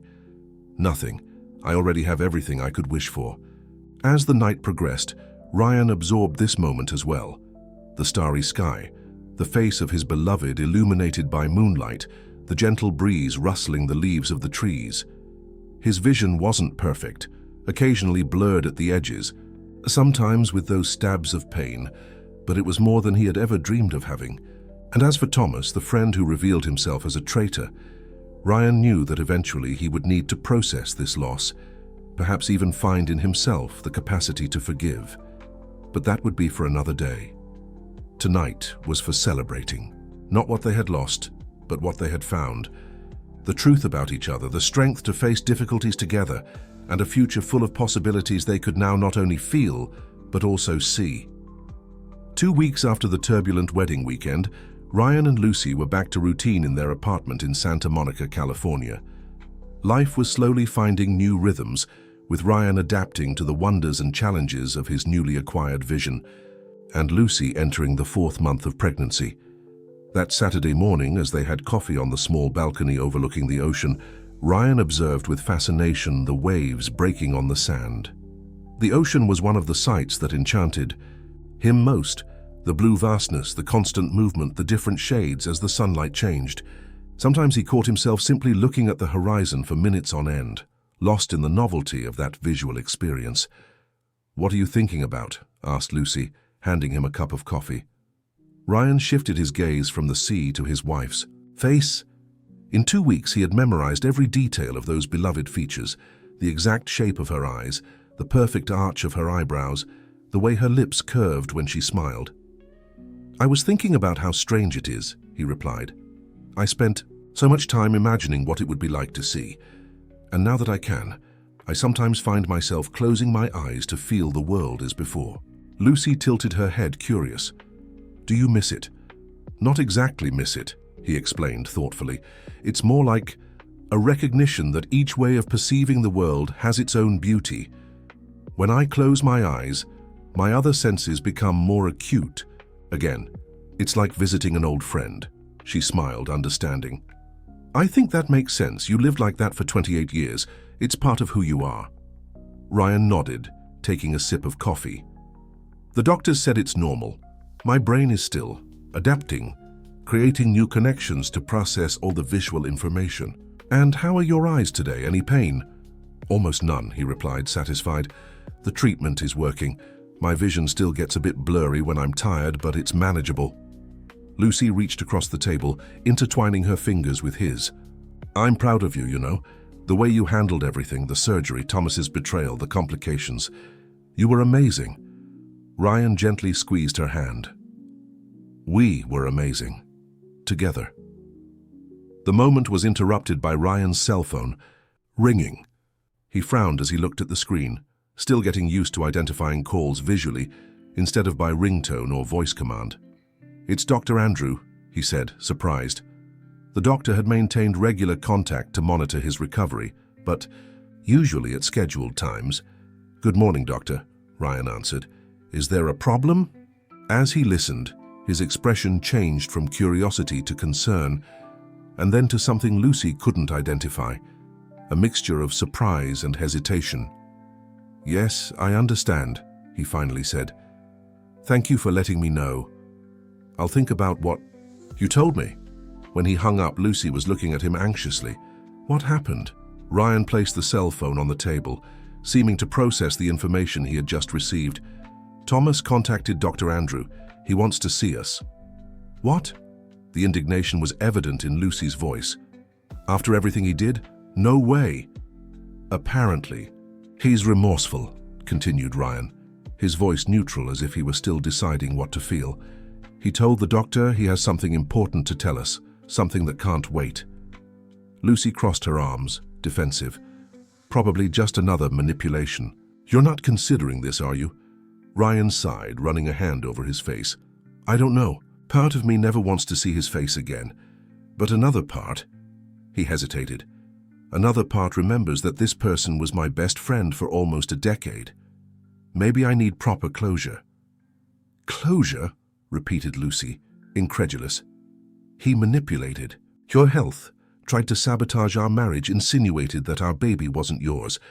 What kind of closure does someone like that deserve?" Ryan looked at her, his eyes still adapting to express emotions that were previously contained, showing his internal conflict. "I'm not saying we should forgive him. I'm just thinking that maybe I need to fully understand why, to be able to truly move on." Lucy took a deep breath, trying to control her initial anger. After all, Ryan had been the most betrayed in this whole story. If he felt the need for one last meeting, perhaps it was important for his healing process. "What exactly does he want?" she asked in a more conciliatory tone. "He wants to meet with us, both of us. On neutral ground, he suggested that cafe near the bookstore where you worked in college. A significant location, thought Lucy. It was at that bookstore that she began giving literature lessons to Ryan, where they really began to get to know each other. And the cafe next door was where they had their first coffee together, Ryan. Still insecure navigating a public place with his cane, she patiently guiding him between the tables. Thomas knew how to choose his settings. "When?" she asked, already imagining she would refuse. "This afternoon," replied Ryan. "At 3. Lucy stood up from the table, taking her empty cup to the kitchen. She needed a moment to organize her thoughts. Part of her wanted to protect Ryan and herself from more of Thomas's manipulations, but another part understood Ryan's need to confront his friend one last time. "If you really want to go," she finally said, returning to the balcony, "I'll go, with you, but only to make sure he doesn't try any more tricks." Ryan smiled, grateful for the understanding. "Thank you. I promise it will be quick. I just want to hear what he has to say and close this chapter once and for all." The rest of the morning passed with apparent normality, but an underlying tension hung in the air. Ryan tried to distract himself by reading, an activity that was still new and wonderful for him, although it required great concentration. Lucy organized some baby clothes that her mother had sent, occasionally casting worried looks in her husband's direction. Around 2:30, they left the apartment. The cafe was in Venice Beach, about 20 minutes away by car. As Lucy drove, Ryan still didn't feel confident driving with his newly acquired vision. He observed the city passing by the window, Los Angeles was even more beautiful than he had imagined, with its dramatic mountains contrasting with the blue of the sea and the colorful buildings. "Are you nervous?" asked Lucy, noticing how he was drumming his fingers on his knee. "A little," admitted Ryan. "It's strange. I spent my whole life seeing people through their voices, their touches, their smells. I could detect lies, nervousness, hesitation just by sound. Now I have all this visual information, but sometimes I feel less capable of reading people." Lucy nodded, understanding. "That makes sense. You're learning a new language. The language of facial expressions, visual gestures. It will take time until you feel as confident as before." "What if Thomas tries to manipulate me again? What if I can't tell?" "That's why I'm here," she replied, briefly touching his hand. "4 eyes see better than 2, especially when 2 of them are rookies." Ryan smiled, feeling a little calmer. He trusted Lucy. She had always been his eyes when he needed, and now, even though he could see, he still relied on her more experienced vision of the world. When they arrived at the cafe, Thomas was already there. Ryan spotted him immediately, sitting at a table in the back away from the windows. He wore a dark blue shirt, his face partially covered by a beard of a few days, something unusual for someone who always prided himself on his impeccable appearance. "There he is," said Ryan, feeling a tightness in his chest. Seeing the face of the man he had considered a brother for so many years, now knowing the extent of his betrayal, was harder than he had imagined. "We can leave right now," offered Lucy, squeezing his hand. "You don't owe him anything." Ryan took a deep breath. "No, let's end this." Thomas looked up as he saw them approaching. There was something different in his eyes.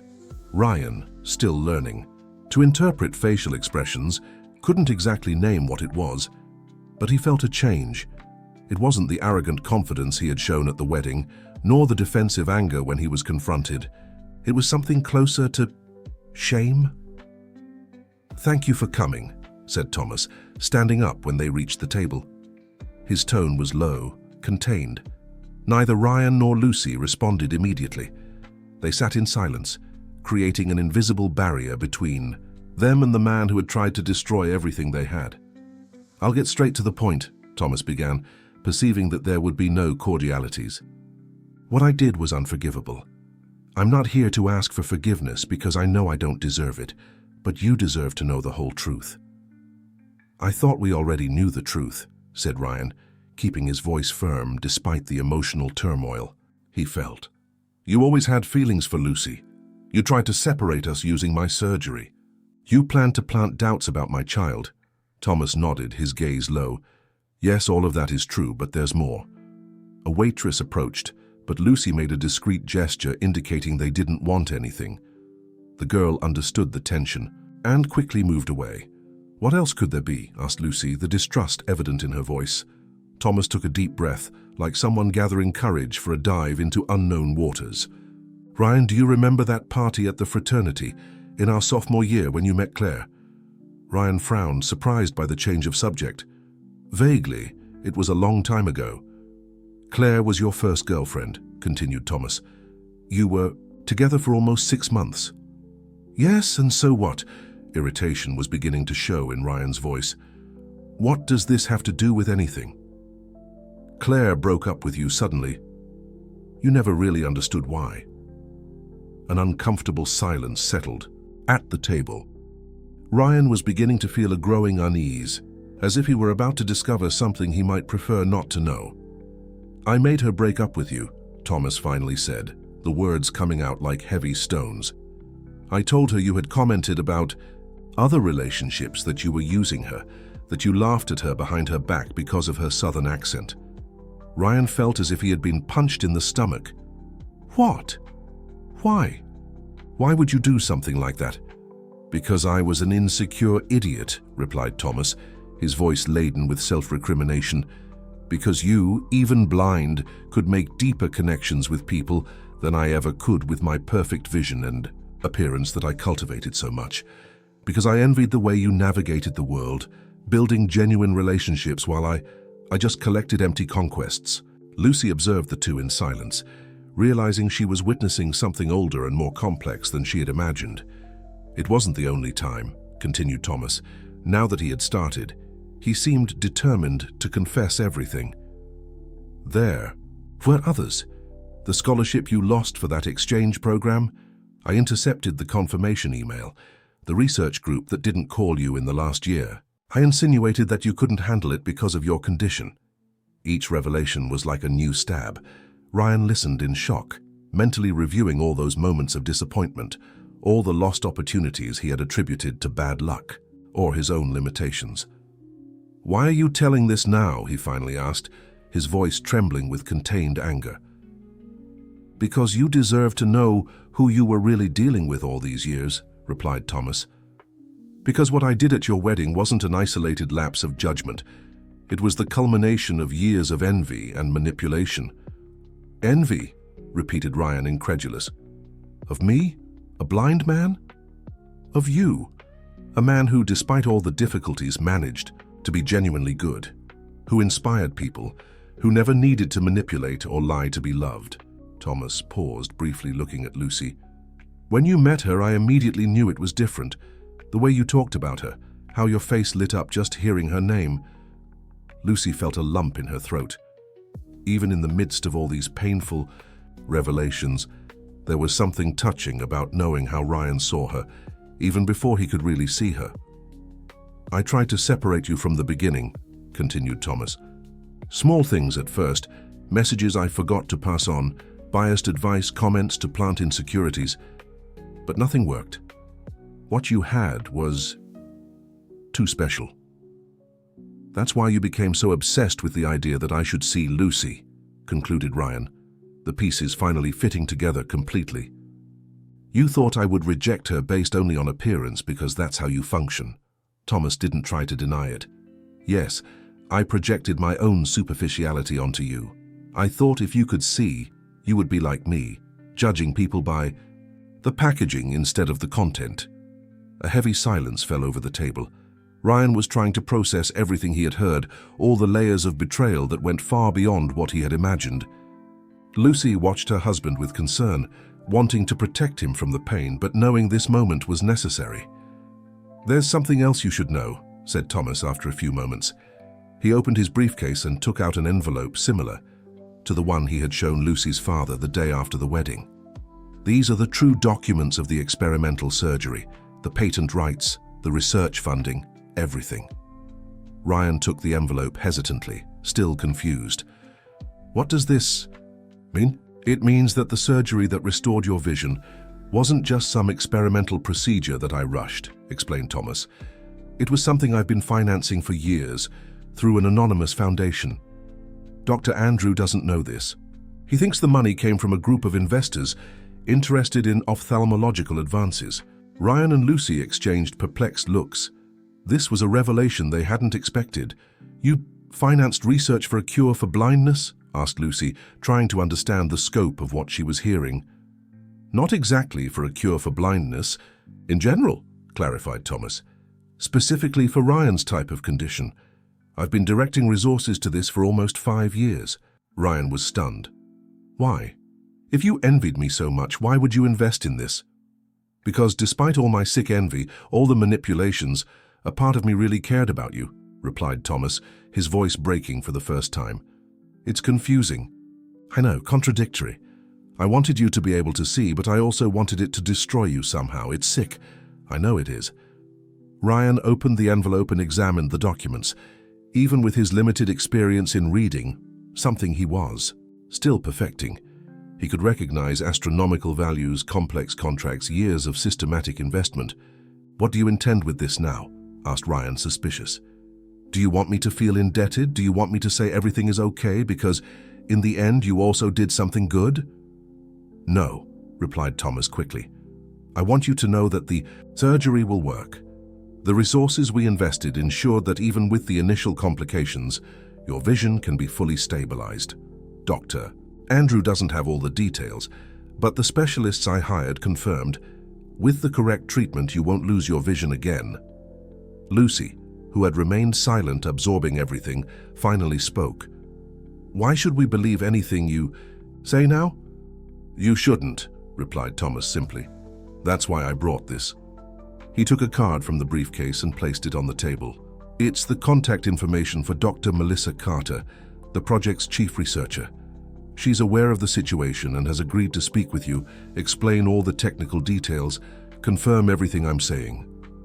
Ryan looked at the card, then at Thomas, trying to understand the complex man before him, capable of years of petty manipulation and at the same time, such a significant investment.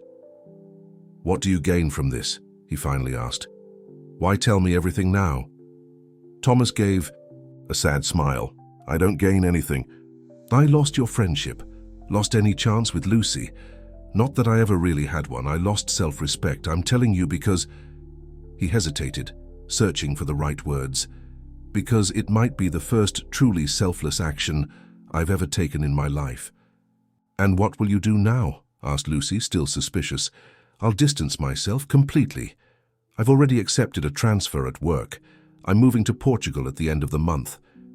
Thomas paused, gathering courage to look Ryan in the eyes. "But before I go, I needed you to know everything. To understand that it wasn't just a momentary madness, but years of character flaws on my part. And that, despite all this, your vision is not at risk. That at least I can guarantee." Ryan was torn between anger at all the manipulations revealed and a strange sense of closure. He finally understood the complete dimension of what had happened, not just in recent months but throughout the entire friendship. "I don't know what to say," he finally admitted. "You don't need to say anything," replied Thomas, standing up. "I don't deserve your forgiveness, and I didn't come seeking it. I came because you deserved to know the complete truth." He hesitated, as if wanting to say something more, but then simply nodded once, picked up his briefcase and turned to leave. "Thomas," called Ryan, surprising himself and Lucy. "Thank you. Not for the manipulation or the lies, but for finally being honest." Thomas stopped without turning around. "It's the least I could do." And then he left without looking back, leaving only the doctor's card and the documents on the table. The couple remained seated in silence for some time, processing everything they had heard. The waitress approached again, and this time Lucy ordered 2 coffees. They needed a moment to breathe, to absorb the weight of all those revelations. "How do you feel?" Lucy finally asked, observing her husband's face carefully. He thought for a moment before answering. Strange, betrayed, obviously, but also relieved in a way. As if a puzzle was finally complete, even if it's a painful image. "Do you think he was being sincere about funding the research, about your vision being secure?"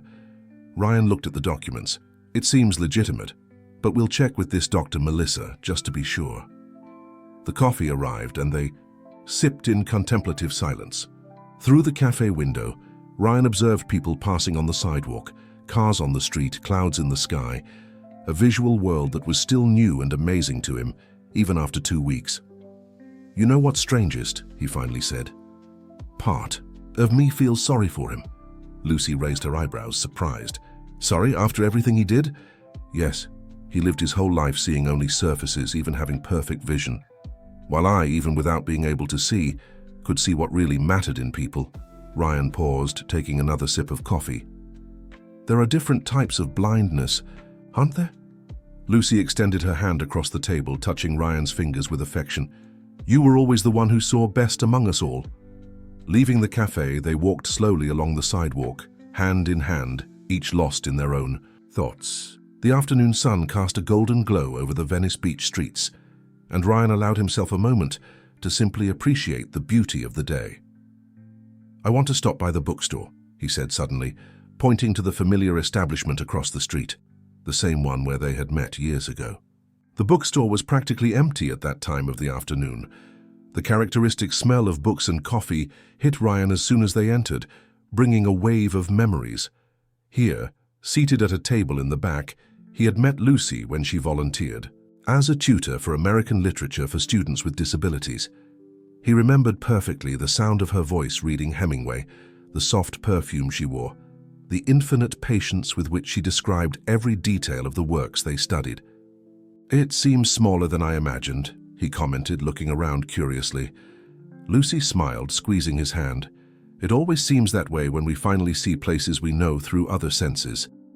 Ryan walked between the shelves, his fingers running over the spines of the books, a gesture that was once his only way to identify them, now complemented by the vision of colors and titles.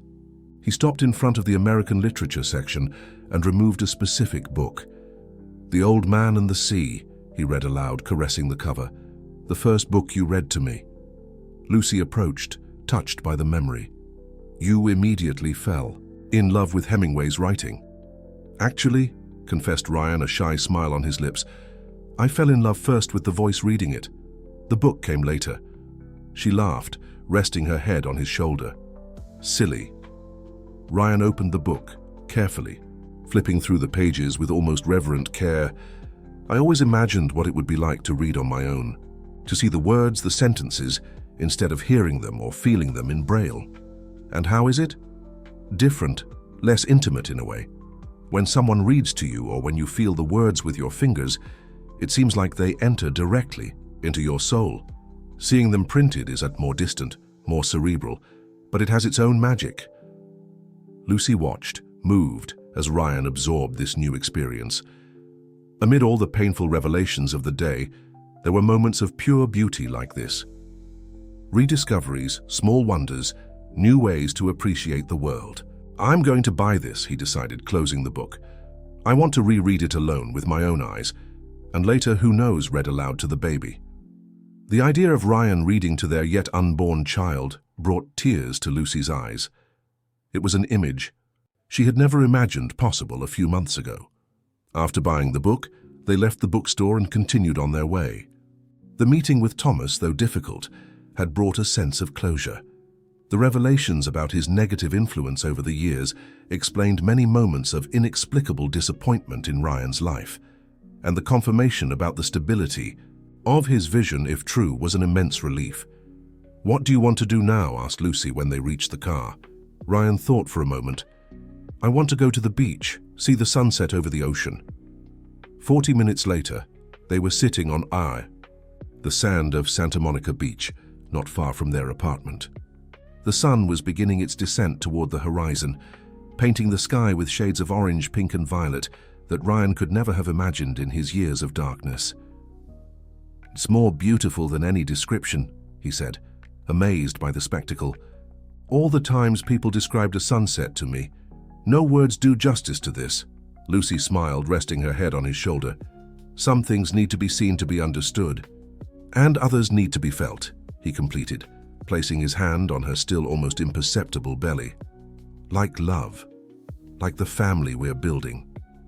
Sitting there, with the sea before them and the flaming sky above, Ryan reflected on the extraordinary journey of the past few weeks. The surgery that restored his vision, the tumultuous wedding, Thomas's manipulations, the discovery of Lucy's pregnancy, and now, finally, the complete truth about everything. There was pain in this journey, yes. Betrayal, lies, moments of deep disappointment. But there was also beauty, the wonder of seeing Lucy's face for the first time, the expectation of meeting their son or daughter, the rediscovery of the world through new eyes. "In the end," said Ryan thoughtfully as the sun touched the horizon, "I think I gained more than I lost." "How so?" asked Lucy, raising her face to look at him. "I lost a false friend, but I gained the truth. I lost some illusions, but I gained clarity, literally and figuratively." He paused, watching the colors of the sky change with each second. "And I realized something important. Even before regaining my sight, I already saw what really mattered. 'The essential is invisible to the eyes,'" quoted Lucy, remembering Ryan's conversation with little Julia during the wedding reception. "Exactly," agreed Ryan with a smile. "But I must admit, watching the sunset with you is quite a bonus." Lucy laughed, and Ryan absorbed the sound along with the image of her face illuminated by the last solar rays, a combination of senses that was still new and wonderful for him. As the sun completely disappeared and the first stars began to dot the darkened sky, Ryan knew that no matter what the future held, if his vision remained stable as Thomas had promised, or if he faced more challenges ahead, he had everything he needed right there: Lucy by his side, his child on the way, and the ability to truly see in every sense of the word. A few weeks later, Ryan and Lucy were in Dr. Melissa Carter's office, the chief researcher mentioned by Thomas. The office was elegant and modern, located in a high-end commercial building in Bel Air. "The results of the last exam are extremely promising," the doctor was saying, a middle-aged woman with a serious but kind expression. "The neural adaptation is progressing better than we expected. Your brain is creating new connections at an impressive rate, Mr. Taylor." Ryan nodded, feeling Lucy squeeze his hand in support. After the meeting with Thomas, they had decided to verify all the information.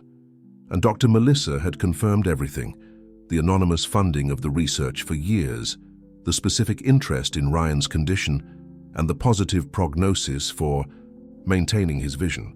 "So there's no risk of me going blind again?" asked Ryan, the question that tormented him the most. "With the appropriate treatment, which we are providing, that risk is extremely low," assured the doctor. "There may be moments of blurred vision, sensitivity to light, perhaps some occasional pain, especially in the first few months. But our predictive models indicate complete stabilization in approximately 6 months." It was a relief to hear this from a reliable source. In recent days, the blurring episodes had decreased significantly, and the pain was increasingly rare. "And what about permanent limitations?" asked Lucy. Dr. Andrew mentioned that Ryan might never have perfect vision. Dr. Melissa adjusted her glasses, carefully considering. "It's true that we probably won't achieve 20/20 without correction. Mr. Taylor will probably need glasses for some activities, especially prolonged reading or distance vision. He may also have difficulties in very dark or excessively illuminated environments, but for everyday activities, the vision will be more than functional." Ryan smiled, satisfied. Small limitations seemed a minimal price to pay for the miracle of being able to see. "And what about future monitoring?" he questioned. "We would like to follow you bi-weekly for the next 3 months, then monthly until we complete a year from the surgery," explained the doctor. "Not just to ensure your ocular health, but also to document your adaptation. Your experience is extremely valuable for our studies, Mr. Taylor." After some more technical guidance and adjustments to the treatment, the consultation ended.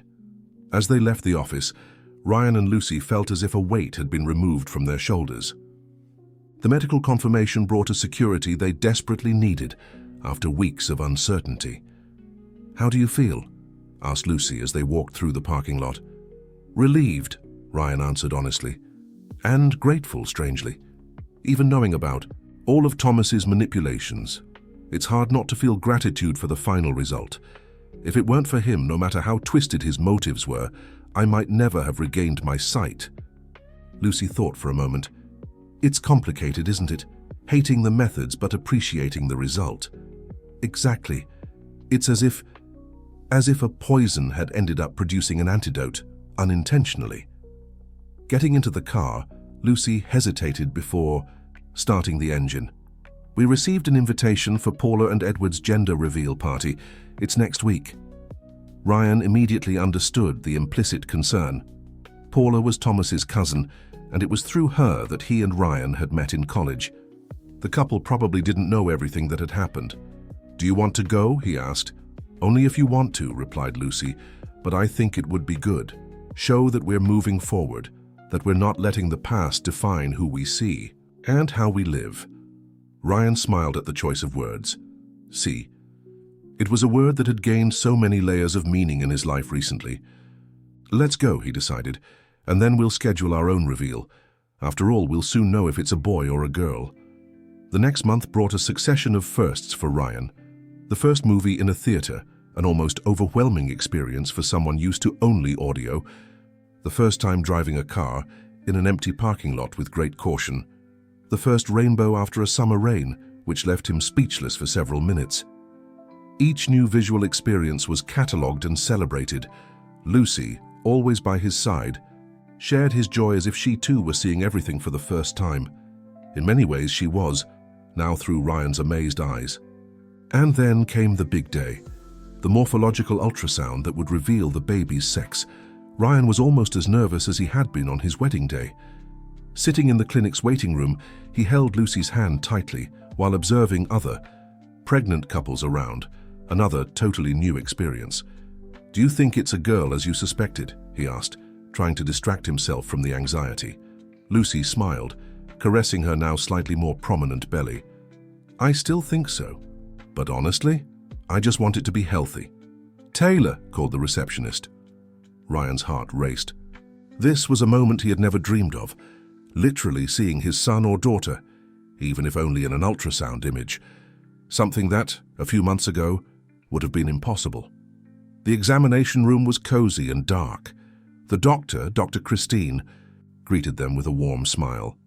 "So this is the famous first-time dad who recently regained his sight?" she asked as Lucy settled on the examination table. "Your wife told me about your story when she scheduled the exam. It's really amazing." Ryan nodded, a little embarrassed by the attention. "Yes, it's been quite a journey." "Well, today you're going to have another very special first time," said the doctor, preparing the equipment. "Seeing your baby." Lucy uncovered her belly, and the doctor applied the gel for the ultrasound. Ryan observed each movement with fascination. When Dr. Christine positioned the transducer on Lucy's belly and the first image appeared on the screen, he felt tears instantly welling up. "There it is," said the doctor, pointing to the small but distinctly human form on the screen. "Your baby." Dear listener, if you're enjoying the story, please take a moment to hit like and especially subscribe to the channel. It really helps us who are just starting out. Now, continuing. Ryan couldn't speak. The emotion was overwhelming. To be able to see with his own eyes the life they had created together. The doctor pointed out different parts: the head, the spine, the small limbs that occasionally moved. "The heart is beating perfectly," commented Dr. Christine, moving the transducer to obtain different angles. "Appropriate size for gestational age, everything looks great." Lucy was also crying silently, divided between looking at the screen and observing Ryan's reactions. Seeing her husband visually witnessing their child was an unexpected gift that fate had given them. "Do you want to know the sex?" asked the doctor after performing several measurements. "Yes," they answered in unison. Dr. Christine moved the transducer, looking for the right angle. After a few moments, she smiled. "Well, it seems we have a little girl here. Congratulations." Lucy squeezed Ryan's hand, a radiant smile amid the tears. "A girl. I knew it." "A daughter," murmured Ryan, his voice breaking with emotion. "Our daughter." The doctor captured several images, explaining each detail of the baby's development. Ryan absorbed every word, every image, every moment. Another miracle he never expected to experience. As they left the clinic, with the ultrasound images safely in an envelope, Ryan seemed to float with happiness. In the car, before starting the engine, Lucy took one of the images and handed it to him. "For you to keep in your wallet," she said. "Your first dad photo." Ryan looked at the image, trying to memorize every contour, every detail of that small life. "We need to think of names," he finally said. "I've already been thinking of some," admitted Lucy. "What do you think of Clara?" Ryan raised his eyes from the photo, surprised. "Clara, like my ex-girlfriend?" Lucy gave an enigmatic smile. "Not exactly. Clara comes from Latin. It means bright, luminous. I thought it appropriate for the daughter of someone who lived in darkness for so long and finally found light." Ryan felt a wave of emotion hit him. The symbolism was perfect, and the choice, especially coming from Lucy, touched his heart in an inexplicable way. "Clara," he repeated, experimenting with the sound. "Clara Taylor. It's perfect." That night, lying in bed, Ryan caressed Lucy's belly, speaking softly to his still unborn daughter. It was a ritual they had developed in recent weeks, a moment of intimate connection among the three. "Did you know I'm memorizing colors to teach you when you're born?" he was saying. "Today I learned to differentiate turquoise from teal blue. It's not easy, but I'm improving." Lucy smiled, watching her husband with love. There was something deeply touching about seeing Ryan discovering the visual world. At the same time, he was preparing to be a father, both experiences marked by wonder, constant learning, and occasional moments of insecurity. "Do you think he'll be a good father?" he suddenly asked, looking at Lucy with a vulnerability she rarely saw. "The best," she replied without hesitation. "You have everything a good father needs: patience, love, the ability to see beyond the superficial, and now I can clearly see the path when changing diapers in the middle of the night," he joked, trying to ease his own anxiety. Lucy laughed, caressing his face. That too, a considerable advantage. They remained silent for a moment, just enjoying the closeness and peace of the moment. So many things had changed in such a short time, but some remained constant. The love between them, the connection that transcended the visual and encompassed all senses. "I still surprise myself sometimes," confessed Ryan. "I wake up in the morning and for a second I forget I can see. Then I open my eyes and—" He made an encompassing gesture. "Everything is there. You, the room, the sunlight. It's like getting the same gift every day. And it's still as special as on the first day. In different ways," he reflected. "At first it was the shock, the impact of everything being new. Now it's more appreciating the details, noticing the nuances, like the way your eyes change color depending on the light, or how your smile starts at one corner of your mouth before spreading." Lucy blushed slightly, still getting used to being really seen by him. "You're becoming very observant." "I'm making up for lost time," he replied with a smile, leaning in to kiss her softly. The following months passed in a whirlwind of preparations for Clara's arrival. The baby's room was painted in a soft shade of yellow. Ryan insisted on helping, marveled at the experience of seeing colors taking shape under his hands. Furniture was assembled, tiny clothes were folded and organized, children's books were carefully selected for future father-to-daughter readings. Lucy's belly grew, and with it, the couple's anxiety and expectation. Ryan documented everything. He constantly took photos, created a visual diary of the pregnancy, something he would never have imagined being able to do. In his regular consultations with Dr. Melissa, his vision continued to stabilize exactly as had been predicted. Occasionally, someone would ask about Thomas. What had happened to such a close friendship? Why had he moved so abruptly to Portugal? Ryan and Lucy answered with half-truths: personal conflicts, natural distancing, irreconcilable differences. The complete story was too complex, too painful to be shared casually. It was on a Sunday afternoon, when Lucy was entering the 8th month of pregnancy, that something unexpected happened. Ryan was checking his email when he saw a message with a familiar name in the sender: Thomas Wilson. His first instinct was to delete it without reading. They had already closed that chapter. They had already moved on. But something stopped him, perhaps curiosity, perhaps a remnant of that years-long friendship that, despite all the manipulations revealed, had still left marks. "Everything okay?" asked Lucy, noticing his hesitation as he looked at the computer screen. "Thomas sent an email," he replied, still undecided. "I don't know if I want to read it."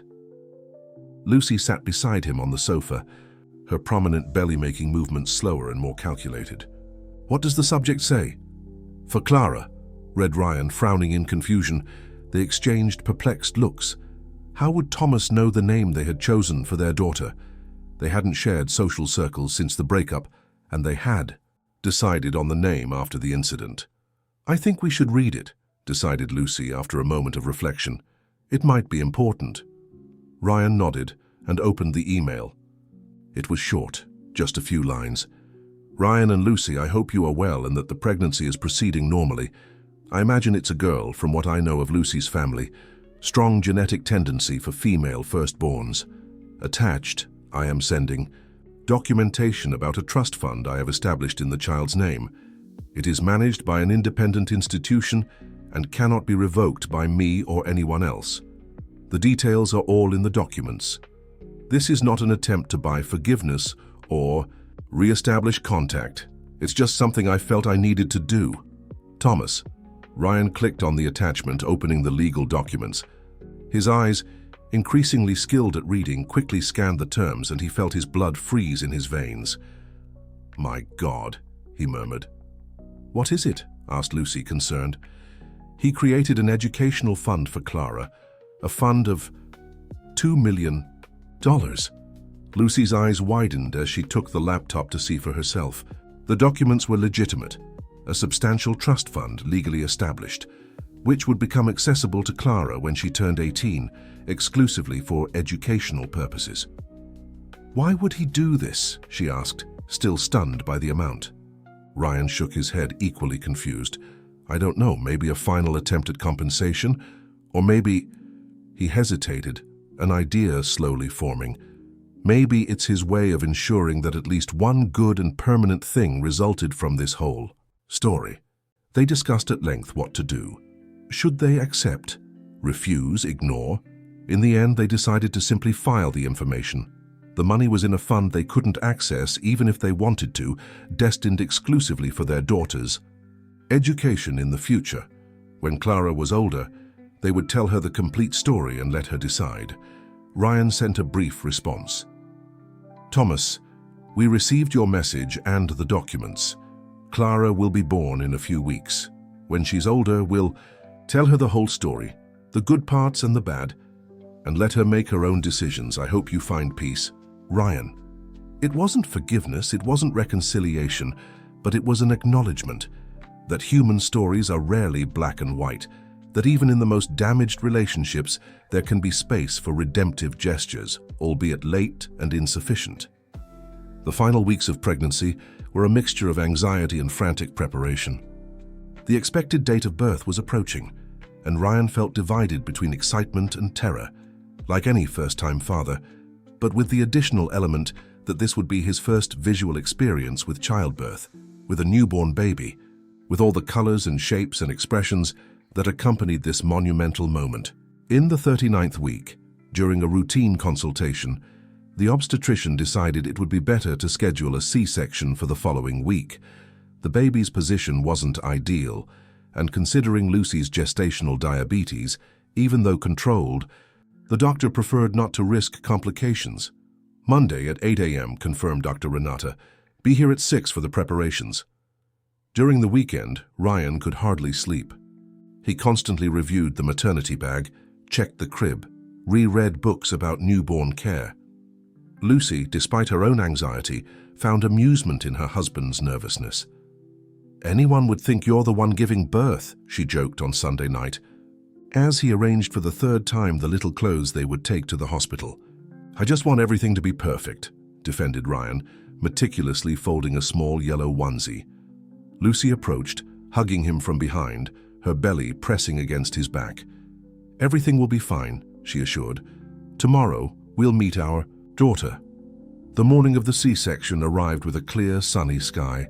A good omen, thought Ryan as he carefully drove to the hospital. He still wasn't fully confident at the wheel, especially in stressful situations, but he had practiced the route several times in previous weeks, preparing for this moment. At the hospital, everything happened with surprising speed. Lucy was prepared. Ryan put on the surgical attire, and before they realized it, they were in the operating room. Ryan held Lucy's hand, trying to convey calm while he observed, fascinated and terrified, the medical preparations. "Are you nervous?" asked Lucy, noticing how he looked at everything with wide eyes. "A little," he admitted. "It's a lot of visual information, lights, instruments, people moving. 6 months ago I would be hearing all this, smelling the surgical environment but not seeing anything." The medical team worked with silent efficiency. Dr. Renata maintained a light conversation with the couple, explaining each step of the procedure without going into too graphic details. "Are you ready to meet your daughter?" she finally asked after indicating that the procedure had begun. Ryan felt his heart race. This was the moment, a moment he had never imagined experiencing so completely, with all his senses, including vision. Minutes later, Clara's powerful cry filled the room. Ryan saw, with his own eyes, his daughter's small body being briefly raised before being cleaned and wrapped in a blanket. "Here she is," said the nurse, approaching with the small bundle. "Do you want to hold her, Daddy?" Ryan extended his trembling arms, receiving the light weight of his daughter. He looked at the small, red, scrunched face, at the eyes tight against the light, at the few dark hairs stuck to the tiny head. It was the most extraordinary vision of his life, more impressive than any sunset, more exciting than any landscape. "Hello, Clara," he whispered, his voice breaking with emotion. "I'm your father." He approached Lucy, still on the operating table, so she could see their daughter. "She's perfect," he said, tears flowing freely down his face. "So tiny, so perfect." Lucy extended her hand, touching the baby's face with devotion. "Our Clara." In that moment, with his daughter in his arms and his wife by his side, Ryan felt as if his entire life, the darkness, the surgery, the betrayal, the complications, everything, had been just a path to reach this point. To this perfect moment, captured not only by his ears and touch as it would have been months ago, but also by his eyes which recorded every precious detail of the first meeting with his daughter. Clara briefly opened her eyes, blue-grey eyes like all newborns, and Ryan swore she looked directly at him, as if recognizing the father who had already talked to her so many times through her mother's belly. "Welcome to the world, Clara," he said softly. "A world full of colors that I can't wait to show you." The first days with Clara at home were a mixture of exhaustion and ecstasy. The apartment, previously organized and quiet, now seemed to revolve around the small crib in the yellow room. The routine of breastfeeding, diaper changing, baths and naps dictated the rhythm of their lives. For Ryan, each moment was a discovery.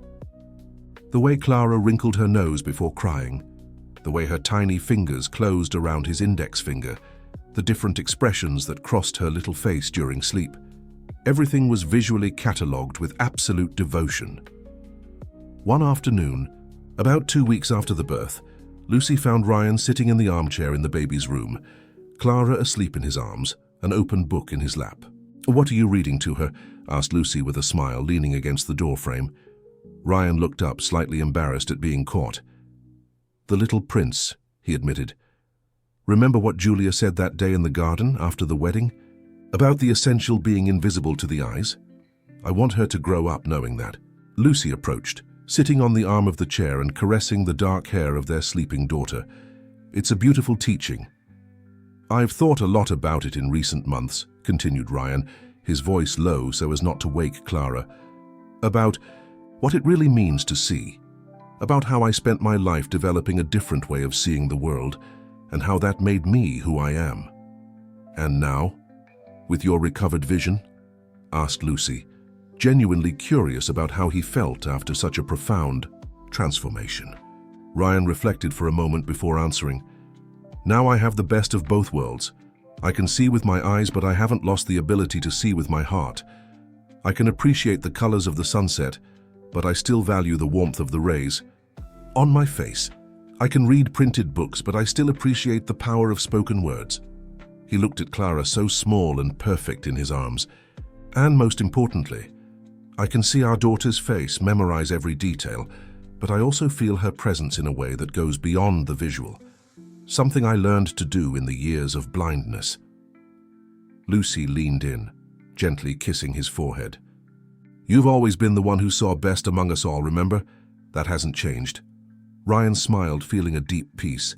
The path to this point had been tortuous, marked by pain and betrayal, but also by love and redemption. The recovered vision was a miracle for which he would be eternally grateful, but he knew that his true clarity came from something deeper, from the ability to see beyond appearances, to value what really mattered. Clara stirred in his arms, her small lips moving as if dreaming of her mother's milk. Ryan admired her, this miracle that he and Lucy had created together. "You know what I like most about being able to see," he said after a moment. "It's not the landscapes or the colors or even the faces of the people I love. It's being able to look into someone's eyes and show what I feel. Being able to say, 'I love you,' not just with words or touches, but also with a look."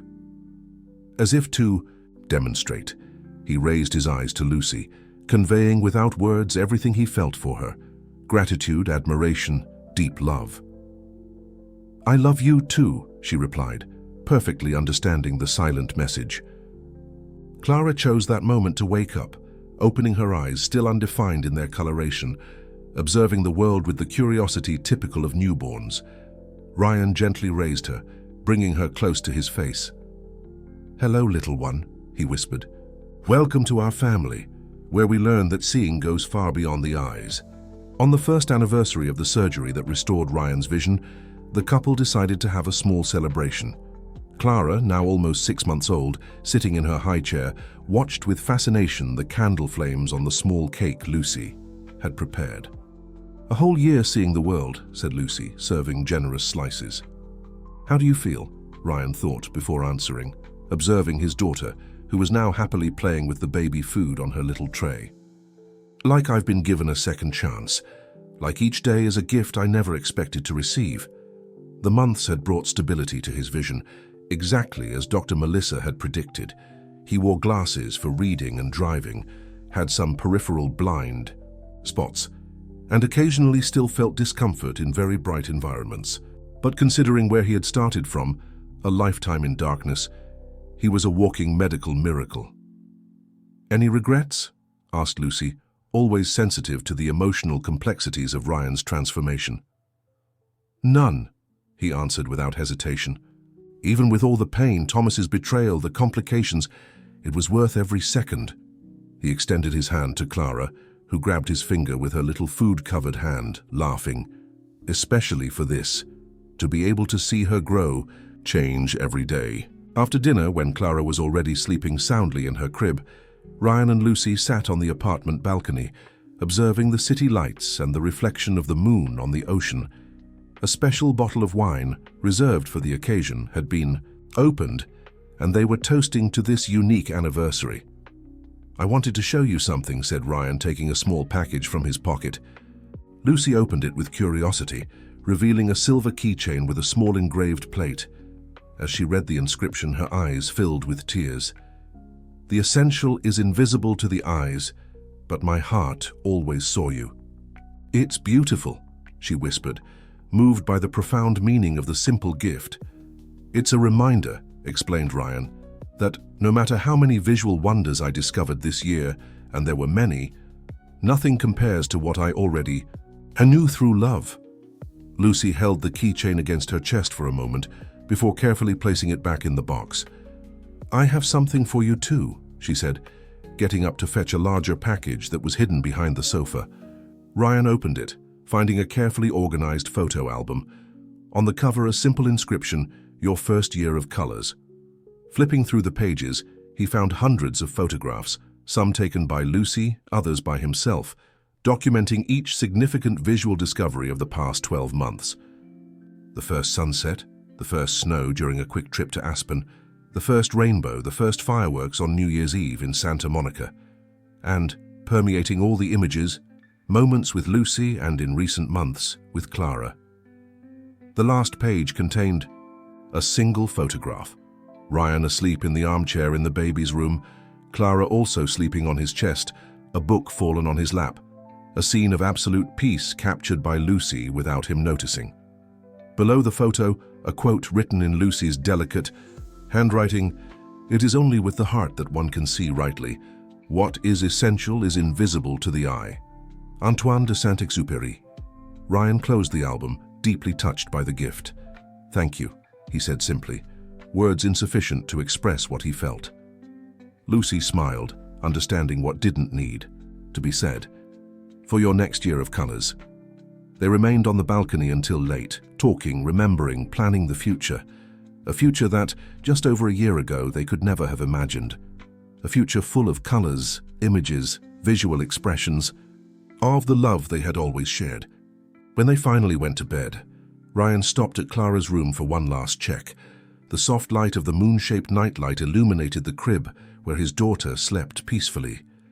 He observed her serene little face, the long eyelashes against the chubby cheeks, the rhythmic rising and falling of her small chest. "Thank you," he whispered to the universe, to fate, to any force that had granted him this miracle. Not just the restored vision, but the family he had built, the love he had found, the peace he felt now. Silently leaving the room, he found Lucy waiting in the hallway, a knowing smile on her face. "Is she okay?" she asked. "Perfect," replied Ryan, extending his hand to his wife. "Just like everything in our life." As they walked together to the bedroom, Ryan thought about how his journey had been a transition from darkness to light, not just literally with his restored vision, but metaphorically, with all the truths revealed, all the secrets exposed, all the manipulations overcome. Darkness had been part of who he was and always would be, but now there was light too, literal and figurative, a perfect balance, just as life should be. The end. Dear listener, if this story of overcoming touched your heart, please leave your like on this video and share your impressions in the comments. Do you believe Ryan made the right choice in forgiving and moving forward? With each subscription to our channel, a new emotion like this comes to life. Until the next story.